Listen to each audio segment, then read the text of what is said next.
giving me wind and rain. You're some kind of butterfly. Baby, you give me midnight. You whip up my appetite. Don't leave me here high and dry. Oh, well, I don't wanna jinx it, baby, and twist myself at the spine. Don't wanna overthink it, baby. It's just twist your body and mine. Baby, you give me ice and fire. You're giving me wind and rain. You're some kind of butterfly. Baby, you give me midnight. You whip up my appetite. Don't leave me here high and dry. Oh, but I don't wanna jinx it, baby. Let's not get ahead of my time. Oh, but I don't wanna miss you, baby. So I stand up and speak my mind. Oh.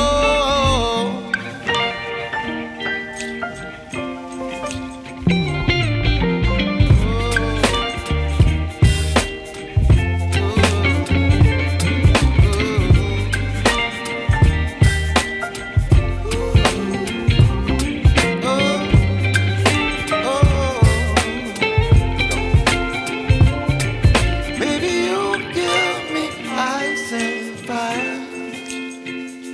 You're chilling wind and rain. You're some kind of butterfly.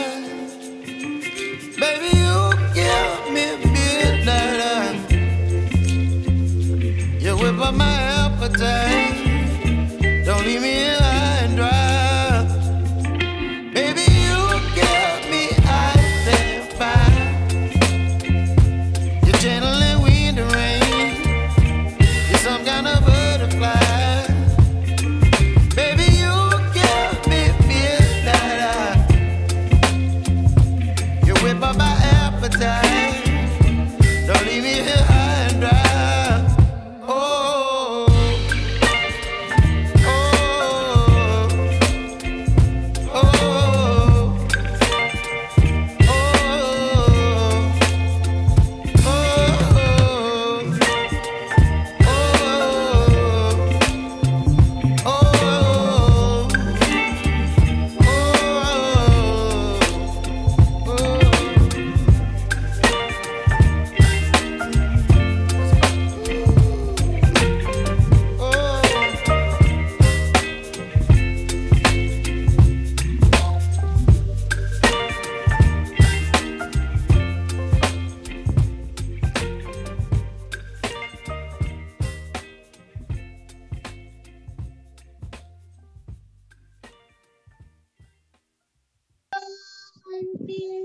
পৃথিবীর সকল জীবের উপর শান্তি বর্ষিত হোক। নমস্কার।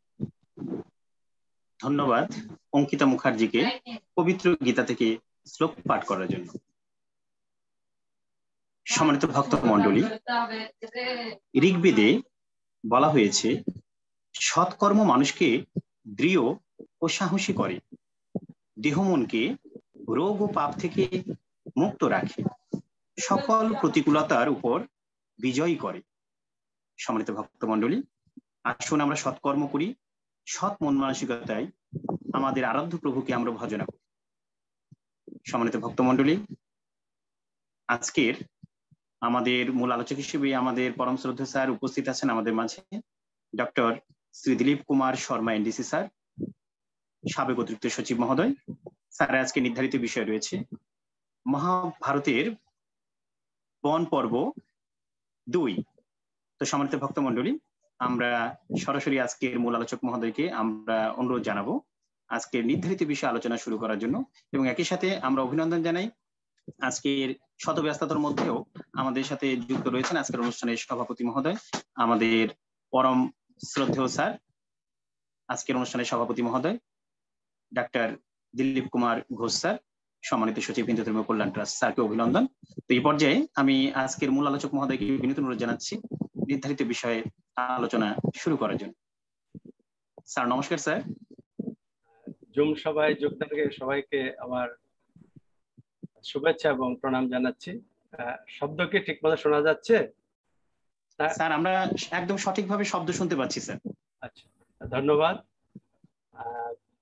আমরা আমাদের গত সভায় এই জুম সভা উদ্যোগটা যিনি ছিলেন, সবাইকে নমস্কার স্যার। নমস্কার সবাইকে, নমস্কার। আমাদের যে রঞ্জিত কুমার দাস মহোদয় সুন্দর একটা প্রস্তাব রেখেছিলেন যে প্রশ্নের উত্তর দিয়ে যদি একটা প্রতিযোগিতা করা হয় তাহলে আমরা কিন্তু করব। আজকে আমরা খুবই আনন্দিত। একটু আগে যে অঙ্কিতা মুখার্জি খুব সুন্দর গীতা অধ্যয়ন করেছেন, গীতা পাঠ করেছেন, তাকে ধন্যবাদ এবং অভিনন্দন জানাচ্ছি। আমাদের উদ্দেশ্য কিন্তু সেটাই, আমাদের পরবর্তী প্রজন্ম যেন এই গীতা অভ্যাস করে এবং আমাদের হিন্দু ধর্মটাকে জানে। আমরা মহাভারতের বনপর্ব আলোচনা শুরু করেছি। প্রথম দিন বলেছিলাম যে এই বনপর্বে মোট 314টা অধ্যায় রয়েছে, এটা অনেক বিশাল। আজকে আমরা একটা বিষয় আলোচনা করব যে বিষয়টা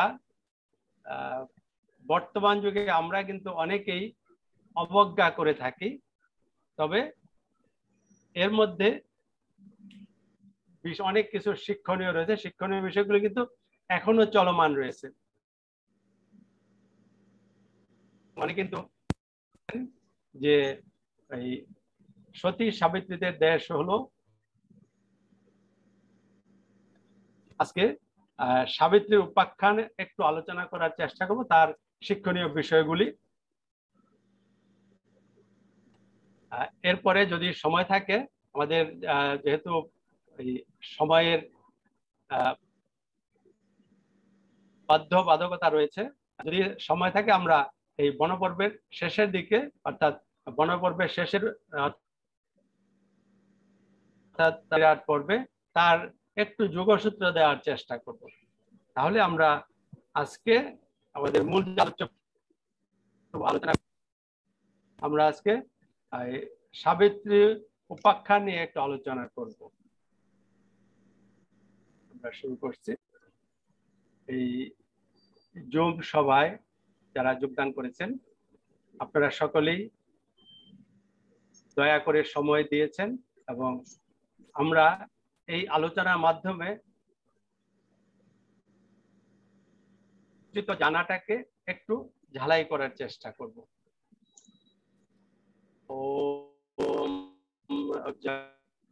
দর্শক চক্ষুরুন্মিলিতং येन তস্मै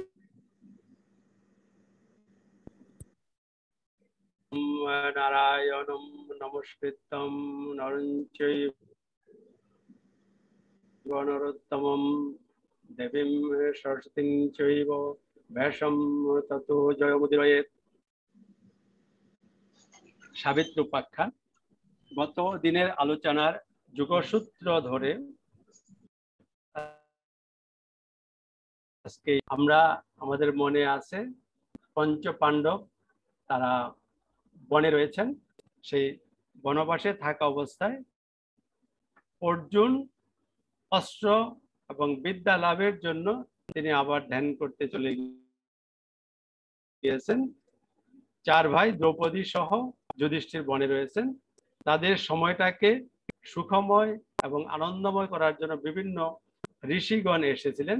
তাদের মধ্যে আমরা গতদিন লোমশ মণির কিছু কথা শুনেছি, আজকে মার্কণ্ডেয় মণির কিছু বক্তব্য শুনবো। আমরা মার্কণ্ডেয় মণি সম্পর্কে বিস্তারিত যদি প্রশ্ন থাকতে আমরা বিস্তারিত চলে যাচ্ছি।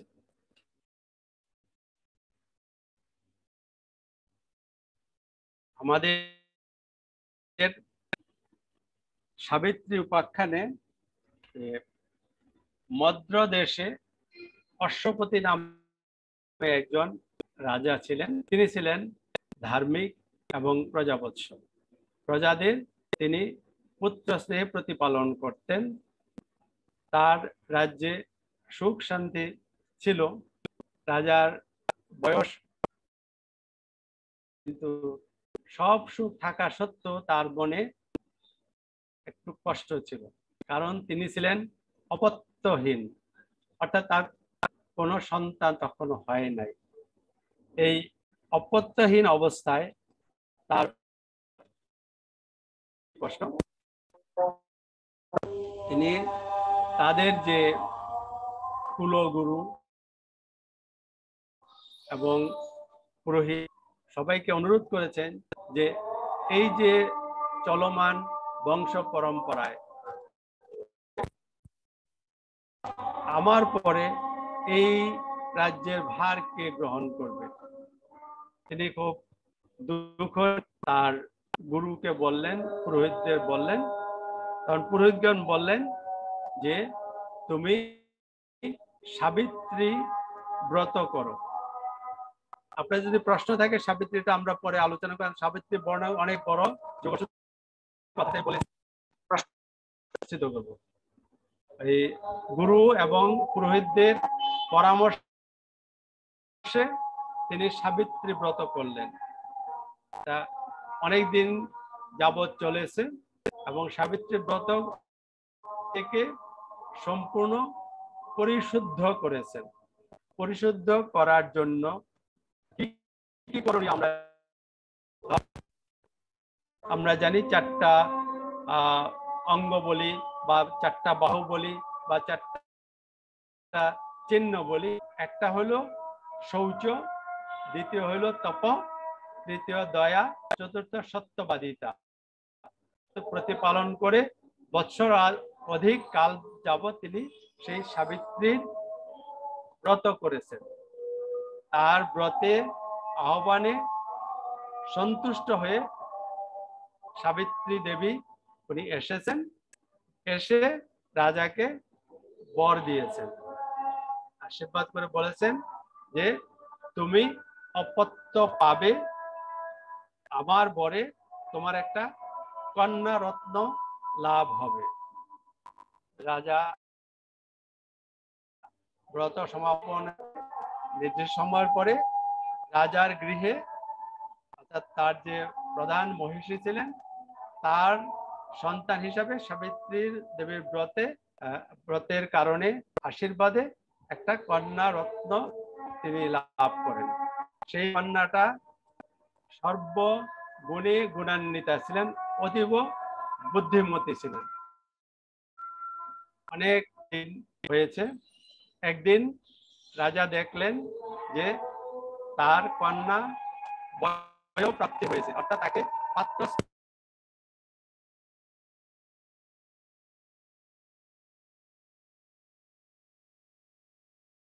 প্রাপ্তি হয়েছে। তখন তাকে একজন সর্বগুণে গুণান্বিত পাত্র হিসাবে চিহ্নিত তার হাতে অর্পণ করতে চাই। তার এই সংবাদ চতুর্দিকে ছড়িয়ে দিলেন। চতুর্দিকে রাজপুত্রগণ এবং যারা এই কন্যার পানি প্রার্থী ছিল তারা সকলেই শুনেছে যে সাবিত্রী ব্রতের ফলে এই সর্বগুণে গুণান্বিতা কন্যার জন্ম হয়েছে, এবং যিনি নিজে সর্বগুণে গুণান্বিত হবেন, যার মধ্যে কোনো প্রকার দোষ থাকবে না, তিনি এর পানি গ্রহণ করতে পারবেন। এই তার গুণের কারণে কেউ কিন্তু অগ্রসর হয়ে আসেন নাই। এদিকে রাজাও খুব চিন্তিত যে কন্যাকে যদি সঠিক সময়ে করা না যায় তাহলে মা বাবার কিন্তু এর উপরে দোষ বর্তায়। এক পর্যায়ে যখন কোনো পাত্র পেলেন না, তখন তিনি তার কন্যাকে বললেন যে হে পুত্রী, তুমি আমার আমাত্যদের নিয়ে দেশ ভ্রমণে বের হও, যেখানে যে এই রাজপুত্রকে তোমার পছন্দ হবে আমি তার কাছে তোমাকে অর্পণ করব। তো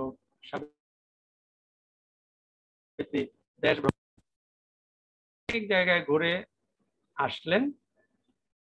আসার পরে যখন রাজা তার কন্যাকে জিজ্ঞেস করলেন যে, হে পুত্রী, তুমি কি তোমার উপযুক্ত জীবন সঙ্গী খুঁজে পেয়েছো? সাবিত্রী বললেন, হ্যাঁ পিতা, আমি উপযুক্ত জীবন সঙ্গী পেয়েছি। সেই জীবন সঙ্গী কে? এই জীবন সঙ্গী হলেন সত্যবান নামক একজন রাজপুত্র, যার পিতা রাজ্যহারা হয়েছেন এবং দৈবকোপে তার চোখের দৃষ্টিও চলে গিয়েছে। চোখের দৃষ্টি নাই, রাজ্যহারা হয়ে তিনি বনে বসবাস করছেন। যখন সাবিত্রী তার পিতার নিকট এই কথা বলছিলেন, ওই সময় দেবঋষি নারদ অশ্বপতি রাজসভায় ছিলেন। দেবর্ষি নারদ যখন শুনলেন যে সাবিত্রী সত্যবানকে তার পতিরূপে বরণ করার জন্য আকাঙ্ক্ষা করেছেন, শুনে দেবর্ষি বললেন, হ্যাঁ, এটি উত্তম যোগাযোগ এবং উত্তম পাত্রকেই তোমার কন্যা বাছাই করেছে। এই কথা বলার পরে দেবর্ষি বললেন, সত্যবান সর্বগুণে গুণে গুণান্বিত, কিন্তু তার একটা দোষ রয়েছে। তো রাজা বলেন, সব গুণের মাঝে একটা দোষ রয়েছে, সেই দোষটা কি? সাবিত্রী তখন সেখানে ছিলেন। তখন দেবর্ষি বললেন, আর দোষের মধ্যে দোষটা হলো যে তিনি স্বল্পায়ু এবং যেই দিন আলোচনা করছেন সেই দিন থেকে 1 বৎসরের মধ্যে, অর্থাৎ 1 বৎসর দিন পূর্ণ হবে, সেদিনই তার এই দেহটা পতন হবে।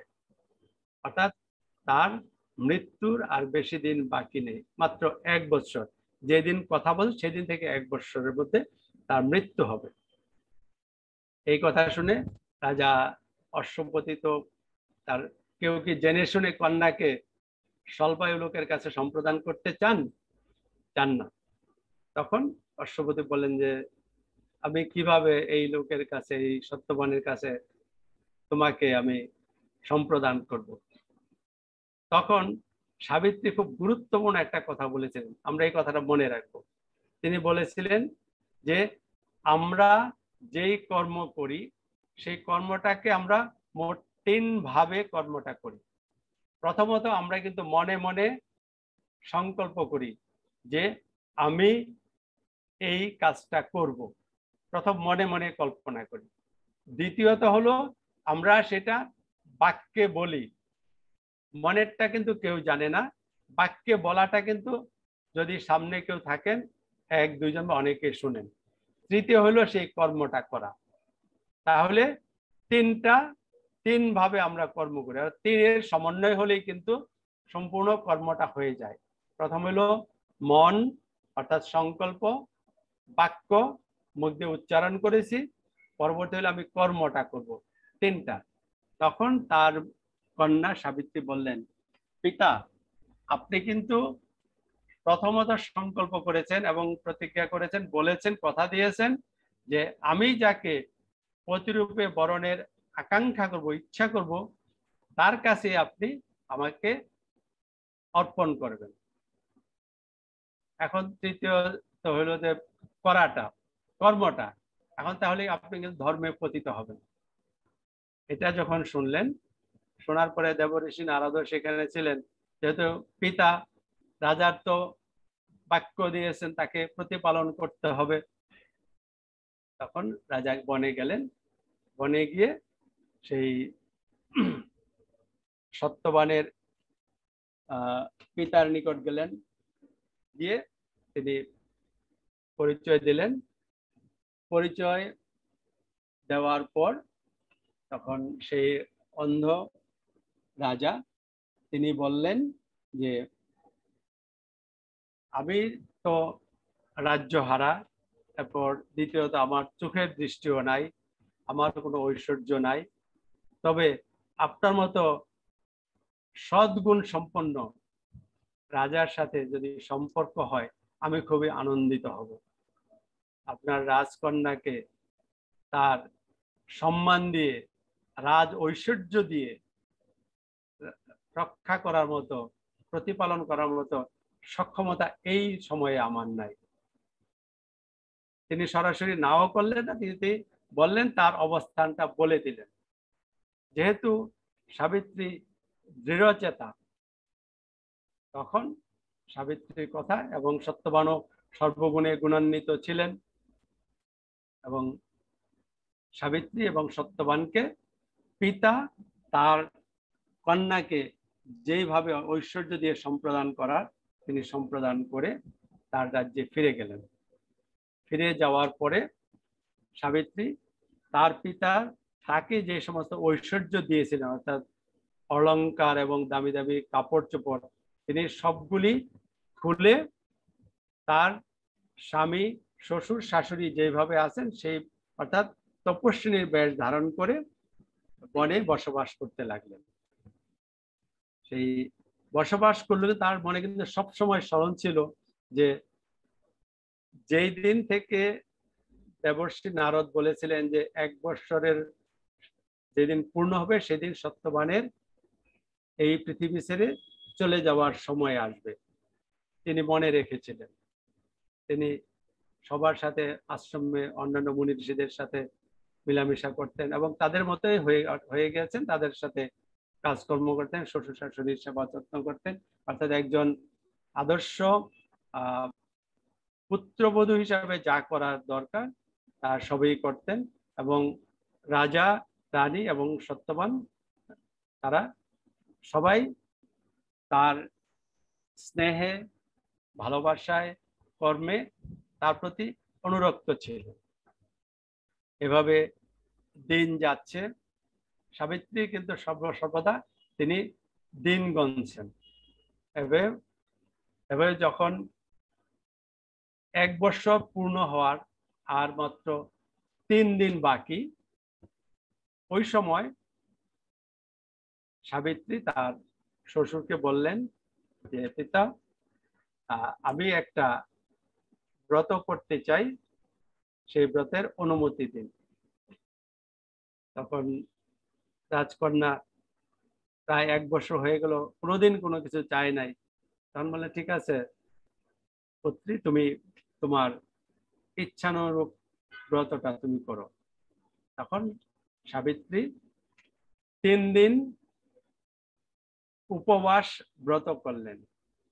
সেই উপবাস সম্পর্কে আমরা অনেকে কিন্তু কিছু ভুল ধারণা আছে। উপবাস হলো ভগবানের সামীপ্যে বাস। উপমানের সামীপ্য বাস মানে অবস্থান করা।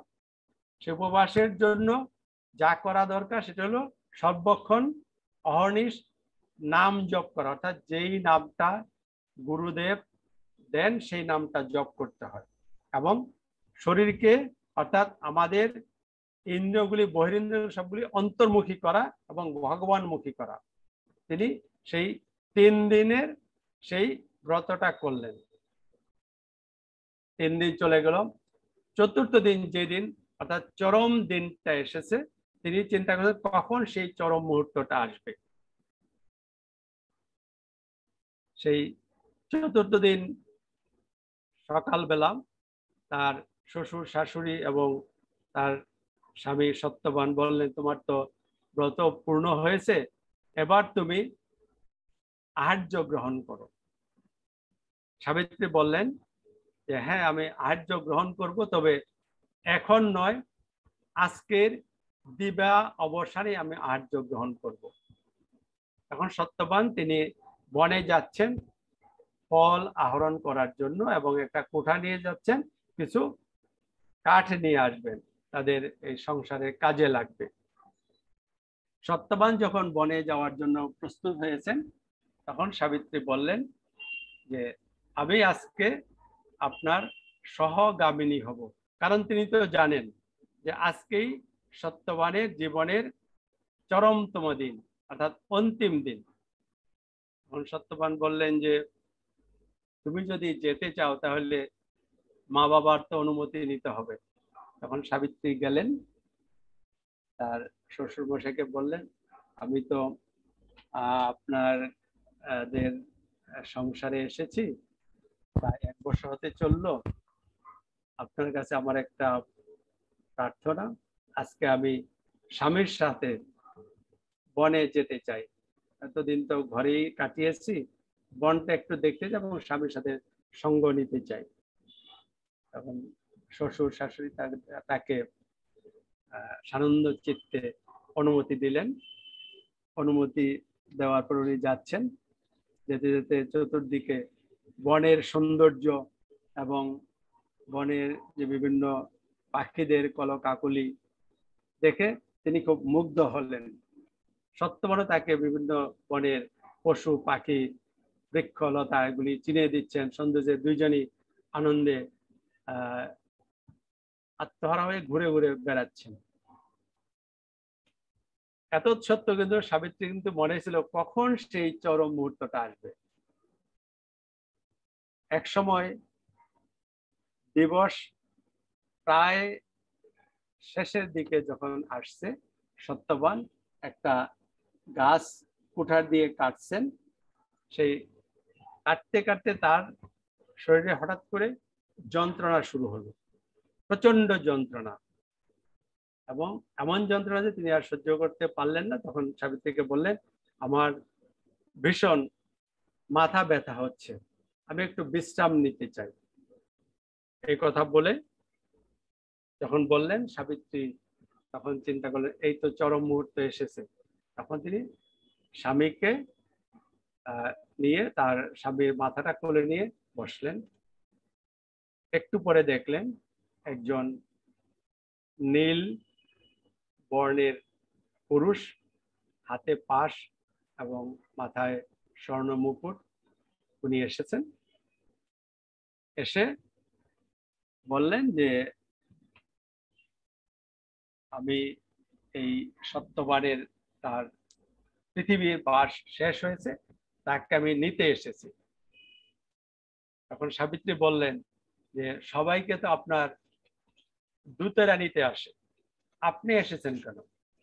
তখন যমরাজা বললেন এই সত্যবান যে গুণের অধিকারী এবং তুমি তার সহধর্মিণী রূপে তার সাথে আছো, তাকে নেওয়ার জন্য আমি আমার দূতদের পাঠাই নাই, আমি নিজেই এসেছি, তাকে আমি নিয়ে যাব।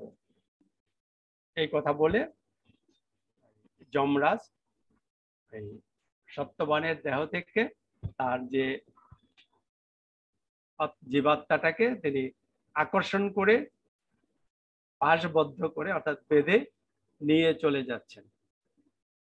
এই সময় সাবিত্রী যমরাজের পিছন পিছন যাত্রা করেছেন। কেন যাত্রা করে, কেন যেতে পারলেন? আমরা কিন্তু পূর্বে দেখেছি তিনি কিন্তু ভগবানের সামীপ্যে বাস করেছেন বিগত 3 দিন, এবং তিনি কিন্তু সম্পূর্ণতমে পবিত্রতম অবস্থায় ছিলেন এবং তার দৃষ্টি পরিচ্ছন্ন ছিল। যমরাজকে দেখতে পেয়েছেন এবং তার সহগামিনী হয়েছেন। কারণ যমরাজ বললেন যে পৃথিবীতে মানুষ একটা নির্দিষ্ট সময়ের জন্য আসে, তার যখন কর্ম শেষ হয়ে যায় তখন সে চলে যায়, তাকে যমলোকে যেতে হয়। তোমার তো এখন যমলোকে যাওয়ার সময় হয় নাই, তুমি তো আসছো কেন? তখন সাবিত্রী বললেন যে স্ত্রী স্বামীর অনুগামিনী, আমি আমার স্বামীর সাথে আছি, স্বামী যেখানে আমি সেখানেই যাব। তখন যমরাজ বললেন যে এই তোমার পঞ্চভৌতিক দেহ নিয়ে আমার লোকে তুমি যেতে পারবে না, তোমার কথাগুলি বুদ্ধিদীপ্ত, তুমি তোমার স্বামীর জীবন ব্যতীত তুমি আমার কাছে কিছু বর চেয়ে নাও, যেই বরের ফলে তোমার জীবন সুখময় হবে, তুমি ভালো থাকবে। তখন সাবিত্রী বললেন যে আমার পিতা অপত্যহীন, অর্থাৎ তার পিতা যে মদ্রদেশের রাজা অশ্বপতি অপত্যহীন, আমার পিতার যেন সন্তান হয়। যমরাজ বললেন ঠিক আছে, তোমার পিতার সন্তান হবে। এবং দ্বিতীয় বললেন যে আমার শ্বশুর তিনি অন্ধ হয়ে গিয়েছেন, রাজ্যহারা হয়েছেন, তিনি ঐশ্বর্যহীন, তার অন্ধত্ব মোচন হোক, তার রাজ্য লাভ হোক। যমরাজ বললেন ঠিক আছে, তাই হোক। পিতার সন্তান লাভ হলো, তার শ্বশুরের রাজ্য লাভ হলো, চক্ষু লাভ হলো, ঐশ্বর্য লাভ হলো। তখন বললেন যে আমি তো তোমাকে তোমার ইচ্ছা মতো বর দিয়েছি, তুমি এখন যাও। সাবিত্রী বললেন স্বামী নারীদের অবলম্বন, স্বামী যেখানে আছে আমি সেখানেই থাকবো। এখানে ব্রেকেটে একটা কথা বলে রাখি, যারা নারীবাদী কিছু কথা বলতে পারেন, আমরা সেই কথাগুলি অনেক চিন্তা আসতে পারে, সেগুলি আমরা খণ্ডনগুলি পরে করব। আমরা শুধু যা কথা আছে সেগুলি বলে যাচ্ছি। নারীবাদীরা আপনার প্রশ্নগুলি রাখেন। পরবর্তীতে সাবিত্রী বললেন যে আমার স্বামী যেখানে আছে আমি সেখানেই আনন্দে আছি, এবং আপনার কাছে থেকে আমার জীবনের অন্ধকার দিকগুলি সেগুলি দূর হয়ে গেছে।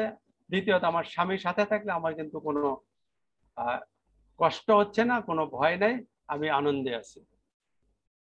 এখন যমরাজ বললেন যে তোমার কথা শুনে আমি প্রীত হয়েছি, এখন তুমি আরেকটা বর চাও।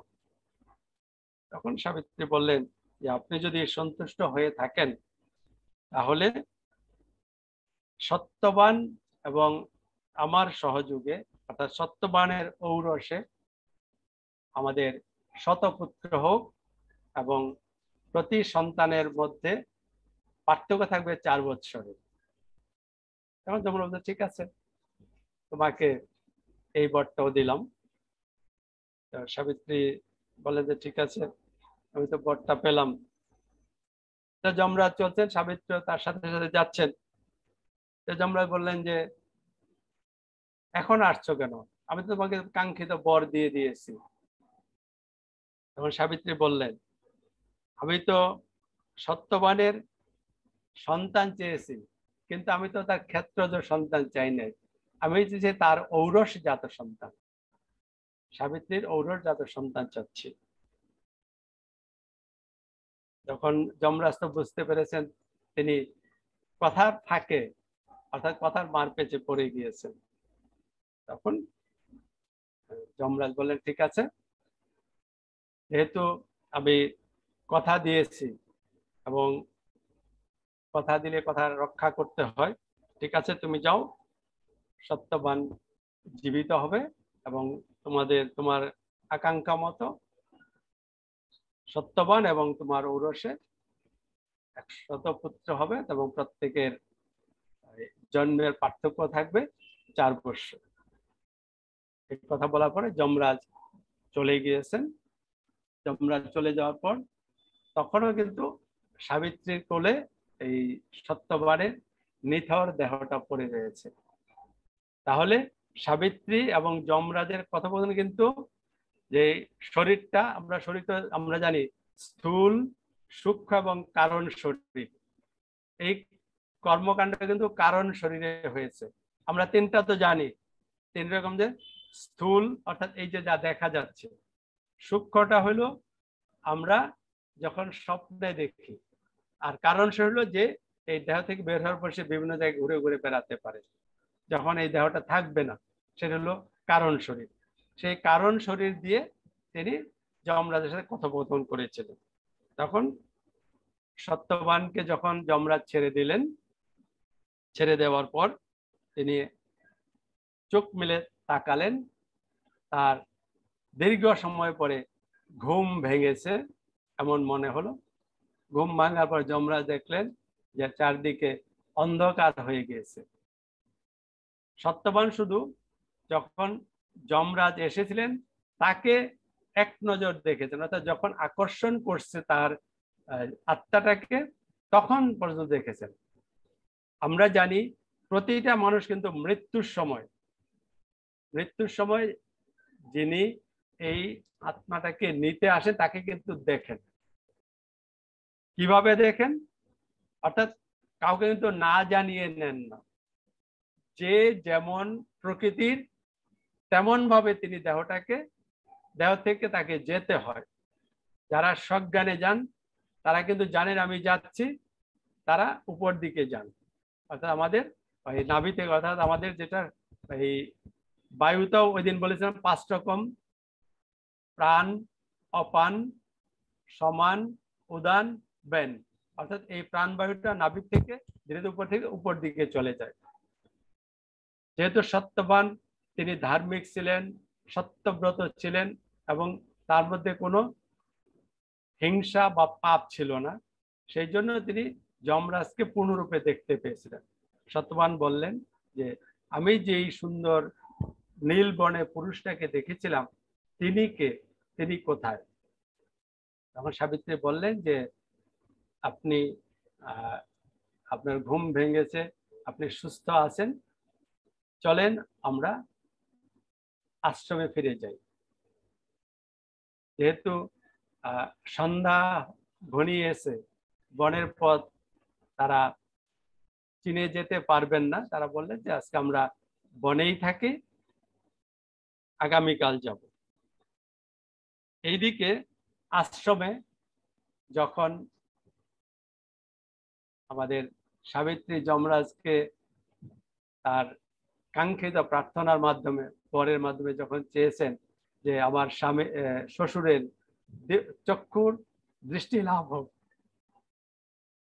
ওই সময় সাথে সাথে তার শ্বশুরের তার কিন্তু দৃষ্টি লাভ হয়েছে, দেখতে পাচ্ছেন। এবং তার রাজ্য থেকে এক আমাত্য এসে বললেন যে কুচক্রী মন্ত্রী তার সাথে প্রতারণা করে তাকে রাজ্যহারা করেছেন, তাকে তার অনুগত সৈন্যরা বন্দী করেছে, অর্থাৎ রাজার কিন্তু রাজ্য লাভ হয়েছে। এর পরের দিন ভোরবেলা সত্যবান সাবিত্রীকে নিয়ে তাদের আশ্রমে গেলেন। আশ্রমে যাওয়ার পরে তাদের পরবর্তীতে তারা রাজ্যে চলে গিয়েছে। এইখানে যে আমাদের যে সত্যবান এবং সাবিত্রীর যে পতিব্রাত্যের যে আমরা ঘটনাটা বললাম, এইটা বর্তমানে অনেকে বলবেন যে আমরা একবিংশ শতাব্দীতে সাবিত্রীর মতো আমরা সতীত্ব কি আকাঙ্ক্ষা করি? এটা প্রশ্নবোধক চিহ্ন। সেই আকাঙ্ক্ষা করা এবং তার প্রেক্ষিতে প্রাপ্তিটা কি সেই সম্পর্কে আমরা বেদের একটা উদাহরণ দেব। আমরা জানি বেদ কি? বেদ হলো আমরা যা জানি সেই জানা বা সেই তথ্য যদি একজনের অভ্যন্তরে থাকে, সেই তথ্যটা থাকলে সে কিন্তু সমৃদ্ধ হয় এবং সেইটা কিন্তু চর্চা করতে চায়, এবং কারণ তাদের কিছু প্রাপ্তি হয়। জানলে লাভ হয়, লাভ হলে সে চর্চা করে। কেন চর্চা করে? এর প্রেক্ষিতে পৃথিবীর মঙ্গল হয়। এখন আমরা সাবিত্রীর যেই কাহিনীটা বা ঘটনাটা বললাম, সেটা হলো যে আমাদের বর্তমান সময়ে বা সমাজে আমাদের মধ্যে যে আমাদের বিপদগামী করার জন্য আমাদের যে ষড়রিপু রয়েছে, সেই ষড়রিপুগুলি আমাদের কাউকে কাউকে, সবাইকে নয়, কাউকে কাউকে বহুগামী এবং বহুগামিনী দুইজনেরই বহুগামী এবং বহুগামিনী করে। এর প্রেক্ষিতে কি হয়, সমাজে কিন্তু অসন্তোষ দেখা দেয়। সমাজে, পরিবারে, অর্থাৎ যেই পরিবারের পুরুষ অথবা নারী বহুগামী বা বহুগামিনী হন, তাদের সংসারে কিন্তু দুঃখে ভরে যায়, কষ্ট থাকে। আর এই শরীরটা কিন্তু আপনি নন। এই শরীরের যে আকর্ষণ, এই শরীরের আকর্ষণ কতক্ষণ থাকে? শরীরের আকর্ষণ একটা নির্দিষ্ট সময় পর্যন্ত থাকে। আমরা জানি, গতদিনও বলেছিলাম, আবার বলি, এই যে শরীরটা, এই শরীরটা আমাদের দৃশ্যমাত্রা মোট 6টা ভাগে আমরা দেখি। 6টা হইল ভাগ বা স্তর বলবো। প্রথম স্তর হইল এর জন্ম হয়, এই শরীরের জন্ম হয়। জন্ম হওয়ার পর আমাদের যে সঞ্চালক মহোদয় কানু, এই যে নামটা তার পরিবার থেকে কিন্তু কানু নামটা দিয়েছেন। এই নামের মাধ্যমে কিন্তু অন্যের সাথে সম্পর্ক হয়েছে। এই যে কানু নামটা, সেই কানু নামটা কিন্তু অস্তিত্ব। প্রথম হলো জন্ম, দ্বিতীয় হলো অস্তিত্ব। এরপর এই কানু নামক এই শরীরটা যখন নবজাতক ছিল, অর্থাৎ আমরা বলি এই মাত্র, অর্থাৎ এতটা সময় 4টা 45 মিনিট 56 সেকেন্ডে, এই যে সময়টা যত যাচ্ছে সময় কিন্তু যোগ হচ্ছে, অর্থাৎ এই সময়ের সাথে নাম হলো জন্ম, এরপর নামটা হলো অস্তিত্ব। এরপর কিন্তু এটা কিন্তু বৃদ্ধি পাচ্ছে, বড় হচ্ছে, এবং বৃদ্ধি পাওয়ার সাথে সাথে আজকে এই যে কানুর দেহ, এই দেহটা কিন্তু বৃদ্ধি পেতে পেতে একসময় কিন্তু পরিবর্তিত হয়ে গেছে। তার এই দেহে শৈশব, বাল্য, পৌগণ্ড, তারুণ্য, যৌবন, এইগুলি ধাপে ধাপে আসছে। এই দেহের মতো যারা বয়স্ক, তাদের কিন্তু প্রৌঢ়ত্ব ছেড়ে বার্ধক্যে চলে এসেছে। এক সময় এই দেহটা ম্রিয়মান হবে, অর্থাৎ প্রাণ এই দেহটাকে ছেড়ে চলে যাবে। এইগুলি যারা জানেন, তারা কিন্তু জানেন যে এই দেহের প্রবৃত্তির দ্বারা যখন এই দেহটাকে পরিচালিত হয়, এই দেহটা আমরা পেয়েছি কেন? একে উন্নীত করার জন্য। আমরা যে যেখানে আছি একটু উন্নত করতে চাই, একটু উন্নীত করতে চাই, যেন এর উত্তরণ ঘটে। আমরা এই পৃথিবীতে যখন আছি, পৃথিবী ছেড়ে যখন চলে যাব, তখন কি হবে? আমরা যে একটা শ্লোকে বলি যে আমরা যদি চিন্তা করি একে কোথা থেকে এসেছে, শ্লোকটা হলো কস্তম কহম কুতু আয়াত কা মে জননী কো মে তাত ইতি পরিভাবয় সর্বমসারম বিশ্বম ত্যক্তা স্বপ্ন বিকারম। শ্লোকের অর্থটা হলো কস্তম কহ, বলতো তুমি কে, কুতু আয়ত কোথা থেকে এসেছো, কা মে জননী কে আমার জননী, কৌ মে তাত কে পিতা। যখন একে ছেড়ে চলে যাব, আমরা স্বপ্নে তো এই দেহে অনেক কিছু দেখি, স্বপ্নের সাথে কিন্তু এই জাগ্রত অবস্থা কিন্তু সম্পর্ক থাকে না। তদ্রূপ এই দেহের প্রবেশের একটা দ্বার এবং প্রস্থানের একটা দ্বার। প্রবেশ এবং প্রস্থান এর মধ্যে যে সময়টুকু যখন আমরা পূর্ণ জ্ঞানে থাকি, তখন আমরা যা জানি, যদি চেষ্টা করি, পূর্বের কিছু কিন্তু আমরা জানতে পারি। উদাহরণ হিসাবে বলি, যেমন যারা হিন্দু ধর্মাবলম্বী, তারা, যিনি একেবারে সরলতম, আমরা এই ঋণাত্মক কথাটা বলবো না, সরলতম গ্রামের, কিছুই জানেন না, আপনি তাকেও জিজ্ঞেস করে দেখবেন, তিনি যখন কোনো কষ্ট পাচ্ছেন, তার উপর শারীরিক, মানসিক, আর্থিক তার কষ্ট হচ্ছে, তখন তিনি কিন্তু বলেন যে আমার কোন কর্মফলে আমি এই কষ্ট ভোগ করছি। অন্যকে কিন্তু উনি দোষ দেন না, তার কর্মটাকে দোষ দেন। আমাদের এই হিন্দুরা কর্মটাকে প্রাধান্য দেন। ইংরেজিতে একটা সেন্টেন্স আছে, সেটা বলা হয়, what do you do today determines where you will be tomorrow. অর্থাৎ বর্তমান হইল অতীতে যা করেছি তা বর্তমানে আছে, এখন যা করছি আমরা সামনে পাবো। এটা আমরা ধারণ করি, বিশ্বাস করি। সে ধারণ করা, বিশ্বাস করাটা, হ্যাঁ প্রশ্ন করতে পারেন, এই দেহে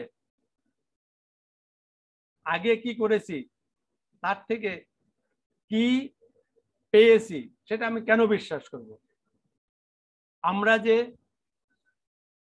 কাজ করি, বিশ্বাস করি বা ভোগ করি, কষ্ট সুখ ভোগ করি, আমরা কিন্তু সবকিছু প্রমাণ চাই, সবকিছু তো প্রমাণ চাই। তো আমরা যখন কোর্টে যাই, কোর্টে গেলে এখানে হয়তো কেউ কেউ আইনজীবী আছেন, আইন পেশায় সম্পৃক্ত আছেন, কোর্টে কিন্তু আমাদের যে আইন আদালত চলে, ওইখানে একটা আইন আছে, সাক্ষ্য আইন, এভিডেন্স অ্যাক্ট। এটা ব্রিটিশরা করেছিলেন 1872 সনে, এভিডেন্স অ্যাক্ট, সাক্ষ্য আইন। সেই সাক্ষ্য আইনে 3টা কথা আছে। একটা হলো অনুমান করিবে, অবশ্যই অনুমান করিবে এবং নিশ্চিত প্রমাণ। ইংরেজিতে বলা হয় may presume, shall presume, conclusive proof. যেমন আমাদের যে সঞ্চালক মহোদয় আছেন, আমরা যদি তার পিতামাতার সম্পর্কে যারা পরিচিত তারা তো জানেন, যারা জানেন না তারা বলবেন যে তিনি একটা সংসার থেকে এসেছেন। যদি চেহারা মিল থাকে বলতে পারেন যে উনি এদের সন্তান, উনি অনুমান করলেন। যখন কথাবার্তায় বললেন যে এখন তো ওই যে ইউটিউবের কল্যাণে আপনারা তো ওই যে ভদ্রলোক আছেন, ওই যে লস্ট এন্ড ফাউন্ড দেখেন, তো অনেকে হয়তো দেখেন, সেই লস্ট এন্ড ফাউন্ডে উনি কিন্তু হারানো কাউকে ফিরে পাওয়ার পরে তখন অনেক কিন্তু করেন, ক্রস করে যখন কনক্লুসিভ প্রুফ হয় তখন তাকে দিয়ে দেন। অর্থাৎ কিছু কিছু ক্ষেত্রে যদি প্রয়োজন হয় ডিএনএ টেস্টও করা হয় এখন। অর্থাৎ যখন সবকিছু মিলে যায়, যেমন আমরা আমাদের সঞ্চালক মহোদয়কে বলি যে তিনি পিতামাতার সন্তান, এটা তো আমরা সবাই জানি। এবং এই পিতামাতার সন্তান হিসাবে ঊর্ধ্বতন তিনি সহ মোট 6 পুরুষের তার বৈশিষ্ট্য তার মধ্যে আছে। এবং তার পিতার দিক বা মাতার দিক থেকে কারোর সাথে কারোর চেহারা মিল থাকতে পারে, বা বর্ণের মিল, গায়ের রঙের মিল থাকতে পারে, অথবা ওই যে কোনো একটা বিশেষ বৈশিষ্ট্য মিল থাকতে পারে। তখন কার সাথে মিল থাকতে পারে? যদি ওই বংশের কারোর সাথে, এবং তার যদি আমরা ডিএনএ টেস্ট করে দেখতে পারি, তখন বলবো যে হ্যাঁ এই বংশের থেকে। কারণ তার উপরে 256 জন, 256 কিভাবে হয়? তিনি কানু, তার ভিতরে তার পিতামাতা 2 জন, তারপরে তার পিতামাতা হলেন 4 জন, এভাবে 2, 4, 8, 16, 12, 16 থেকে 32, এভাবে 256 যেতে পারে। অর্থাৎ ওই যদি আমরা ডিএনএ টেস্ট করে আমরা কিন্তু একবারে কনক্লুসিভ প্রুফ করব যে এটা এর সন্তান। আমরা একটু অন্যদিকে গেছি, অর্থাৎ একটা হলো প্রত্যক্ষ প্রমাণ দেখেছি, আরেকটা হলো আমরা কিন্তু শুনে শুনে মেনে নিই। যেমন আমরা যখন গুরুদেবের কাছে যখন মন্ত্রটা দেন, মন্ত্র দিয়ে একটা রূপ কল্পনা করতে বলেন, যেহেতু সেই নামটা শুনেছি, আমরা কিন্তু শ্রীকৃষ্ণ নাম নিয়ে কেউ সন্দেহ প্রকাশ করি না, কারণ এটা আমরা জন্মের পর থেকে শুনে আসছি এবং অহরহ শুনছি। এটা আবার প্রমাণ চাই না, এটা শ্রুতিটাই প্রমাণ। আর যখন অনেকে বলে তাও প্রমাণ। আরেকটা হলো আমরা পরীক্ষা নিরীক্ষা দ্বারা প্রমাণ করি। অর্থাৎ সনাতন ধর্ম এবং আমরা যে হিন্দু হিসাবে আছি আমরা কিন্তু এই তিনটাই, একটা হলো আমরা শ্রুতি শুনবো, অনেকে বলবেন, এবং আমরা প্রত্যক্ষ প্রমাণ। অর্থাৎ এই বিষয়গুলি যখন প্রত্যক্ষভাবে আমরা সবাই জানবো, যেটা প্রত্যক্ষ হয় না, এই সনাতন ধর্ম তাকে বাদ দিয়ে দেয়। অনেক কিছু কিন্তু আমরা বাদ দিয়েছি, আবার অনেক কিছু কিন্তু নতুন আবিষ্কৃত হচ্ছে। আমরা সাবিত্রীর সাথে ছিলাম যে এই যে সত্যবাদিতা, অর্থাৎ আমাদের ধর্ম পালনের যে 4টা পিলার, একটা হলো শৌচ, তপ, দয়া এবং সত্যবাদিতা। শৌচ হলো বহিরিন্দ্রিয় আমরা ধুয়ে পরিষ্কার করে বাইরেরটাকে পরিষ্কার রাখবো, ভিতরটা নাম সংকীর্তন করে। এবং যখন ভগবানের কাছে আমরা ধ্যানে বসি, আমরা কিন্তু বলি, হে পরমেশ্বর, হে পরমাত্মা ভগবান, যত কিছু দোষ আছে সবগুলি এর থেকে দূরে সরিয়ে দাও, এবং যত কিছু ভালো আছে সব এর ভিতরে দাও।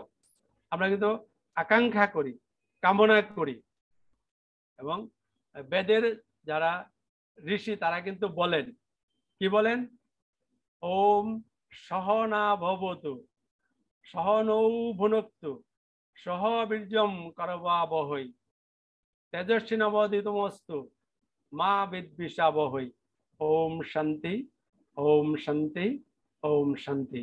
এর অর্থ হলো সহনা ভবতু, অর্থাৎ আমাদের উভয়কেই সমানভাবে ভাবে রক্ষা করুন। সহ নৌ ভুনক্তু, অর্থাৎ তুল্যভাবে আমরা যেমন চর্চা করব সেইভাবে আমাদের বিদ্যা দান করুন। দ্বিতীয় হইল সহ বীর্যম করবাবহৈ, আমাদের সমভাবে সক্ষমতা, প্রাবল্য, বল, ঐশ্বর্য দান করুন। এরপর হলো তেজস্বিন বদিতমস্তু, অর্থাৎ বিদ্যা ফলের দ্বারা আমরা সমভাবে আমরা যেন সমৃদ্ধ হই, লব্ধ বিদ্যা যেন আমরা কাজে লাগাতে পারি। এবং হলো মা বিদ্বিষাবহৈ, মা মানে না, আমরা যেন কেউ কাউকে বিদ্বেষ না করি, হিংসা না করি। এইটা কিন্তু বেদ মন্ত্র দিয়ে আমাদের গুরুদেব কিন্তু বলেন, যখন আহ্নিক করতে বসবে তখন এই ভিতর থেকে সবকিছু সরিয়ে দিও। সাবিত্রী জানতেন, সত্যবানও জানতেন।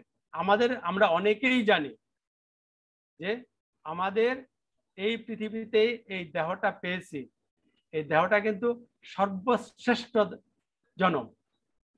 এই সর্বশ্রেষ্ঠ সুযোগটা পেয়ে আমরা কেন একে অসৎ ব্যবহার করব? আমরা গতদিন একটু বলার চেষ্টা করি, হয়তো কোনো একদিন বলেছিলাম এই দেহটা কি, দেহটা রথ, ইন্দ্রিয়গুলি পদ, বিষয়গুলি কি, আমরা অন্য সময় থাকলে আরেকদিন বিস্তারিত আলোচনা করব। সাবিত্রী জানতেন, আমরা অনেকেই জানি। আমরা যদি সৎ থাকি, ধর্মে থাকি, তাহলে কিন্তু এর অধঃপতন হবে না। এবং বেদের মন্ত্রগুলি, গুরু প্রদত্ত যে মন্ত্র, সেই মন্ত্রে কিন্তু প্রচন্ড শক্তি আছে। আপনারা অন্তর বাহির নির্মল করে গুরু প্রদত্ত মন্ত্রটাকে আমরা যদি জপ করি, যে প্রচন্ড শক্তি পাবো, সেই শক্তি আপনারা পরীক্ষা করতে পারেন। এর সামনে কিন্তু অন্য কোনো কিছু দাঁড়াতে পারে। যাই হোক, আমাদের প্রায় 9টা বেজেছে। আমি সঞ্চালক মহোদয়, আমরা কি প্রশ্ন নিব না? আমরা গণপর্বে যে তারা যে যাবে ওইদিকে যাব, কিছু কি বলবো, শুরু করব নাকি প্রশ্ন নিব? স্যার, আমরা প্রশ্ন পর্বে আপনার আলোচনা যদি শেষ হয় স্যার, তাহলে আমরা প্রশ্ন নিব স্যার। তারপরে আমরা একটা ধর্মীয় সঙ্গীত আমাদের রয়েছে স্যার, সেটা পরিবেশনের মাধ্যমে পরবর্তীতে আবার উত্তর পর্বে যাব স্যার।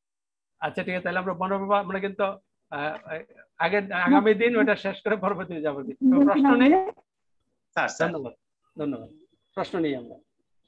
তো সম্মানিত ভক্তমণ্ডলী, এতক্ষণ পর্যন্ত আমরা একটা নির্ধারিত বিষয়ের উপর আলোচনা শুনছিলাম। স্যার খুব সুন্দরভাবে আমাদের উপাখ্যানের মাধ্যমে সুন্দরভাবে সাবলীলভাবে আমাদের সত্যবান এবং সত্যবানের যে কাহিনী, সাবিত্রী যে কাহিনীটা আমাদের সামনে উপস্থাপন করলেন খুব শিক্ষণীয় ভাবে, তাৎপর্যপূর্ণ ভাবে।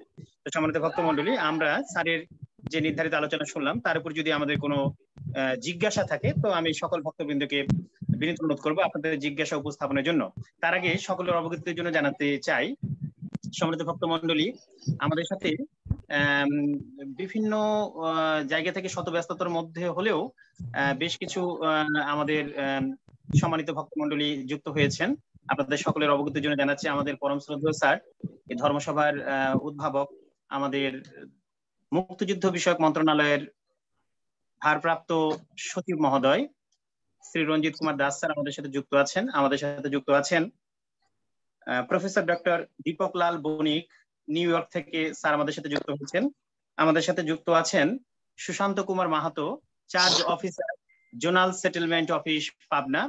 এছাড়াও আমাদের আজকের অনুষ্ঠানের সভাপতি মহোদয় ডাক্তার দিলীপ কুমার ঘোষ, সচিব, হিন্দু ধর্মীয় কল্যাণ ট্রাস্ট, শ্রদ্ধেয় স্যার আমাদের সাথে যুক্ত আছেন। সম্মানিত ভক্তমণ্ডলী, আপনাদের সকলকে আমরা অভিনন্দন এবং শুভেচ্ছা জানাচ্ছি আমাদের এই অনুষ্ঠানকে সাপোর্ট দেওয়ার জন্য এবং আমাদের এই অনুষ্ঠানে অংশগ্রহণের জন্য। তো সম্মানিত ভক্তমণ্ডলী, আমরা এবার সরাসরি জিজ্ঞাসা পর্বে যেতে চাই। আমরা দেখছি অনেক ভক্ত আছেন যারা নিয়মিত অংশগ্রহণ করেন, আবার নতুনও যারা আছেন অনেকে রেজেন্ট করেছেন।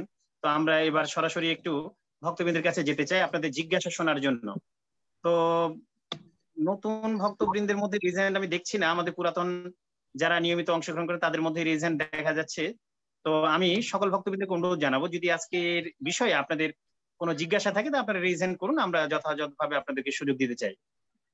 শ্রী কৃষ্ণচন্দ্র হালদার, যশোর থেকে, আপনি আপনার প্রশ্ন উত্থাপন করুন। নমস্কার স্যার। স্যার, আমার সবিনয় নিবেদন যে ধর্ম মানুষকে মহান করে এবং ধর্ম শিক্ষায় সাধারণ শিক্ষার পাশাপাশি ধর্মীয় শিক্ষা থাকলে সেই শিক্ষার পরিপূর্ণতা আসে। আজকে যে স্যার অত্যন্ত তাৎপর্যপূর্ণ যে বিষয়টা আলোচনা করলেন, অত্যন্ত গূঢ় তত্ত্ব, এই গূঢ় তত্ত্বের ভিতরে আমাদের প্রবেশ করা বেশ কিছুটা কঠিন, কারণ আমাদের চর্চা নাই। তা চর্চা না থাকার কারণ হচ্ছে বর্তমান এই মহাভারত, চণ্ডী, উপনিষদ, বেদ এগুলো আমাদের কাছে সহজলভ্য নাই। আমার সবিনয় নিবেদন যে হিন্দু ধর্মীয় কল্যাণ ট্রাস্টের পৃষ্ঠপোষকতায় বাংলাদেশের প্রত্যেকটা উপজেলায় একটি ধর্মীয় পাঠাগার স্থাপন করে এই বইগুলো সংগ্রহ করে যদি আলোচনা করা হয়, সেক্ষেত্রে সমাজে নিশ্চয়ই উপকৃত হবে কিনা স্যার, সেই বিষয়ে আপনার মতামত কি সেটা একটু যদি ব্যক্ত করেন। আর স্যার, বর্তমানের মৃত্যু কিভাবে হয়েছিল স্যার? অনেকে আমরা জানি যে সর্পঘাতে মৃত্যু হয়েছিল, সেটা স্যার একটু আপনার মতামত জানতে চাচ্ছি। হরে কৃষ্ণ, নমস্কার। ধন্যবাদ কৃষ্ণবাবুকে, উনি সুন্দর একটি প্রশ্ন উপস্থাপন করেছেন। তো কৃষ্ণবাবুর প্রশ্ন স্যার শুনেছেন। সম্মানিত ভক্তমণ্ডলী, আপনারা যদি কেউ রেজেন্ট না করে থাকেন, হয়তো কোনো প্রশ্ন করতে চাচ্ছেন, আপনারা সরাসরি আপনাদের নাম পরিচয় প্রদানের মাধ্যমে আপনাদের প্রশ্ন উপস্থাপন করতে পারেন। আমরা দ্বিতীয় রেজেন্ট করা দেখতে পাচ্ছি সুভাষ বাবু, আমাদের সুভাষ চন্দ্র বর্মন, বগুড়া থেকে। তা আমি সুভাষ বাবুর জন্য বলবো, যেহেতু আমাদের সময় সংকীর্ণ, সরাসরি সুভাষ বাবু প্রশ্নে চলে যাবেন। সুভাষ বাবু।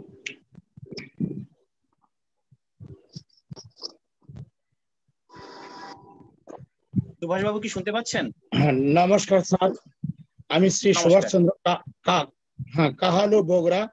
স্যার সুন্দর একটি আলোচনা দিয়েছিলেন, আমাকে অত্যন্ত মুগ্ধ করছে। আমাদের এখন তো পড়াশোনার টিক চিহ্ন, আর আমরা পড়েছি ওই সময় ওই ভক্ত বৎসলে রচনামূলক প্রশ্ন, ওই প্রশ্নগুলো আমাদের মুখস্থ বিদ্যা ছিল, হয়তো বা কালেক্রমে ভুলে যাচ্ছি আমরা। এগুলো আমাদের প্রতিযোগিতায় থাকা প্রয়োজন। কিন্তু আমার প্রশ্ন একটাই, এই সত্যবানের কি অপরাধ সে তাকে এই দুমর্ষণের পুত্র সত্যবানকে মৃত্যুবরণ হলো, যা সাবিত্রী হাত থেকে ছিনে নিয়ে গেল? এটাই আমার একটা প্রশ্ন স্যার। নমস্কার স্যার সকলকে। ধন্যবাদ সুভাষ চন্দ্র বর্মনকে, তিনি একটি প্রশ্ন রেখেছেন। সম্মানিত ভক্তমণ্ডলী, যদি আপনাদের কারো কোনো জিজ্ঞাসা থাকে, আমরা দেখতে পাচ্ছি আমাদের শুধু নিউ ইয়র্ক থেকে আমাদের শ্রদ্ধেয় স্যার যুক্ত হয়েছেন, প্রফেসর ডক্টর দীপক লাল বণিক স্যার। স্যার যদি আপনার কোনো জিজ্ঞাসা থাকে স্যার।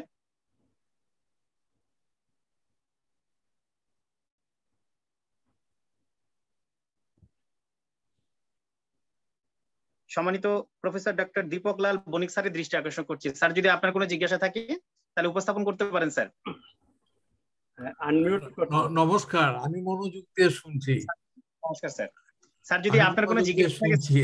আপাতত প্রশ্ন নেই, আমিও শুনছি যে প্রশ্নগুলো আসছে, সুন্দর প্রশ্ন আসছে, উত্তরগুলো আমি শুনবো। নমস্কার। ধন্যবাদ। নমস্কার স্যার। সম্মানিত ভক্ত মন্ডলী, আমরা মোটামুটি দুটো প্রশ্ন পেয়েছি। যদি কোনো জিজ্ঞাসা থাকে আপনারা সরাসরি উপস্থাপন করুন। স্যার নমস্কার। স্যার লিপিকা বলছিলাম স্যার, ঝিনাইদহ থেকে লিপিকা বলছি স্যার। লিপিকা বলুন। বলছি স্যার, হ্যাঁ স্যার নমস্কার। বলছি যে সাবিত্রী কোন অপরাধে অপরাধী ছিল যে তার 1 বছর কালে সে তার স্বামী হচ্ছে বিয়োগ হচ্ছে, কোন অপরাধে অপরাধী ছিল এইটা স্যার? ধন্যবাদ লিপিকা, আপনার প্রশ্ন স্যার শুনেছেন। আমরা যথাসময়ে উত্তর পর্বে আপনার প্রশ্নের উত্তর স্যারের মুখ থেকে হয়তো আমরা জানতে পারবো। তো আমরা দেখতে পাচ্ছি আমাদের ধর্মসভার উদ্ভাবক, আমাদের পরম শ্রদ্ধেয় স্যার আমাদের মাঝে উপস্থিত আছেন, শ্রী রঞ্জিত কুমার দাস স্যার, মুক্তিযুদ্ধ বিষয়ক মন্ত্রণালয়ের ভারপ্রাপ্ত সচিব স্যার। স্যারের দৃষ্টি আকর্ষণ করছি, স্যার যদি কোনো জিজ্ঞাসা থাকে স্যার আজকের আলোচনার উপরে স্যার।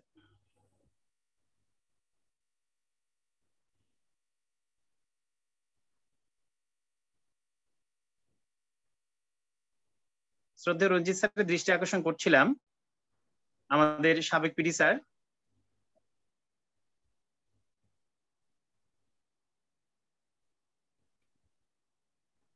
সম্মানিত ভক্ত মন্ডলী, স্যার হয়তো আমাকে শুনতে পাচ্ছেন না, হতে পারে। তো আমরা যদি পরবর্তীতে স্যার কথা বলেন, আমরা স্যারের মুখ থেকে হয়তো স্যারের যদি কোনো জিজ্ঞাসা থাকে বা স্যারের কোনো সুপরামর্শ থাকে অবশ্যই আপনাদের সকলের সামনে স্যার হয়তো উপস্থাপন করবেন। তো সম্মানিত ভক্ত মন্ডলী, আপনাদের যদি কোনো জিজ্ঞাসা থাকে তো আমরা প্রশ্নটা নিতে পারি। আপনারা যদি আপনাদের নাম পরিচয় প্রদানের মাধ্যমে উপস্থাপন করুন, যদি করেন তা আমরা প্রশ্ন শুনতে চাই। আর যদি প্রশ্ন না থাকে আমরা সরাসরি পরবর্তী যেটা আমাদের সেশন রয়েছে সেই সেশনে আমরা চলে যেতে চাই।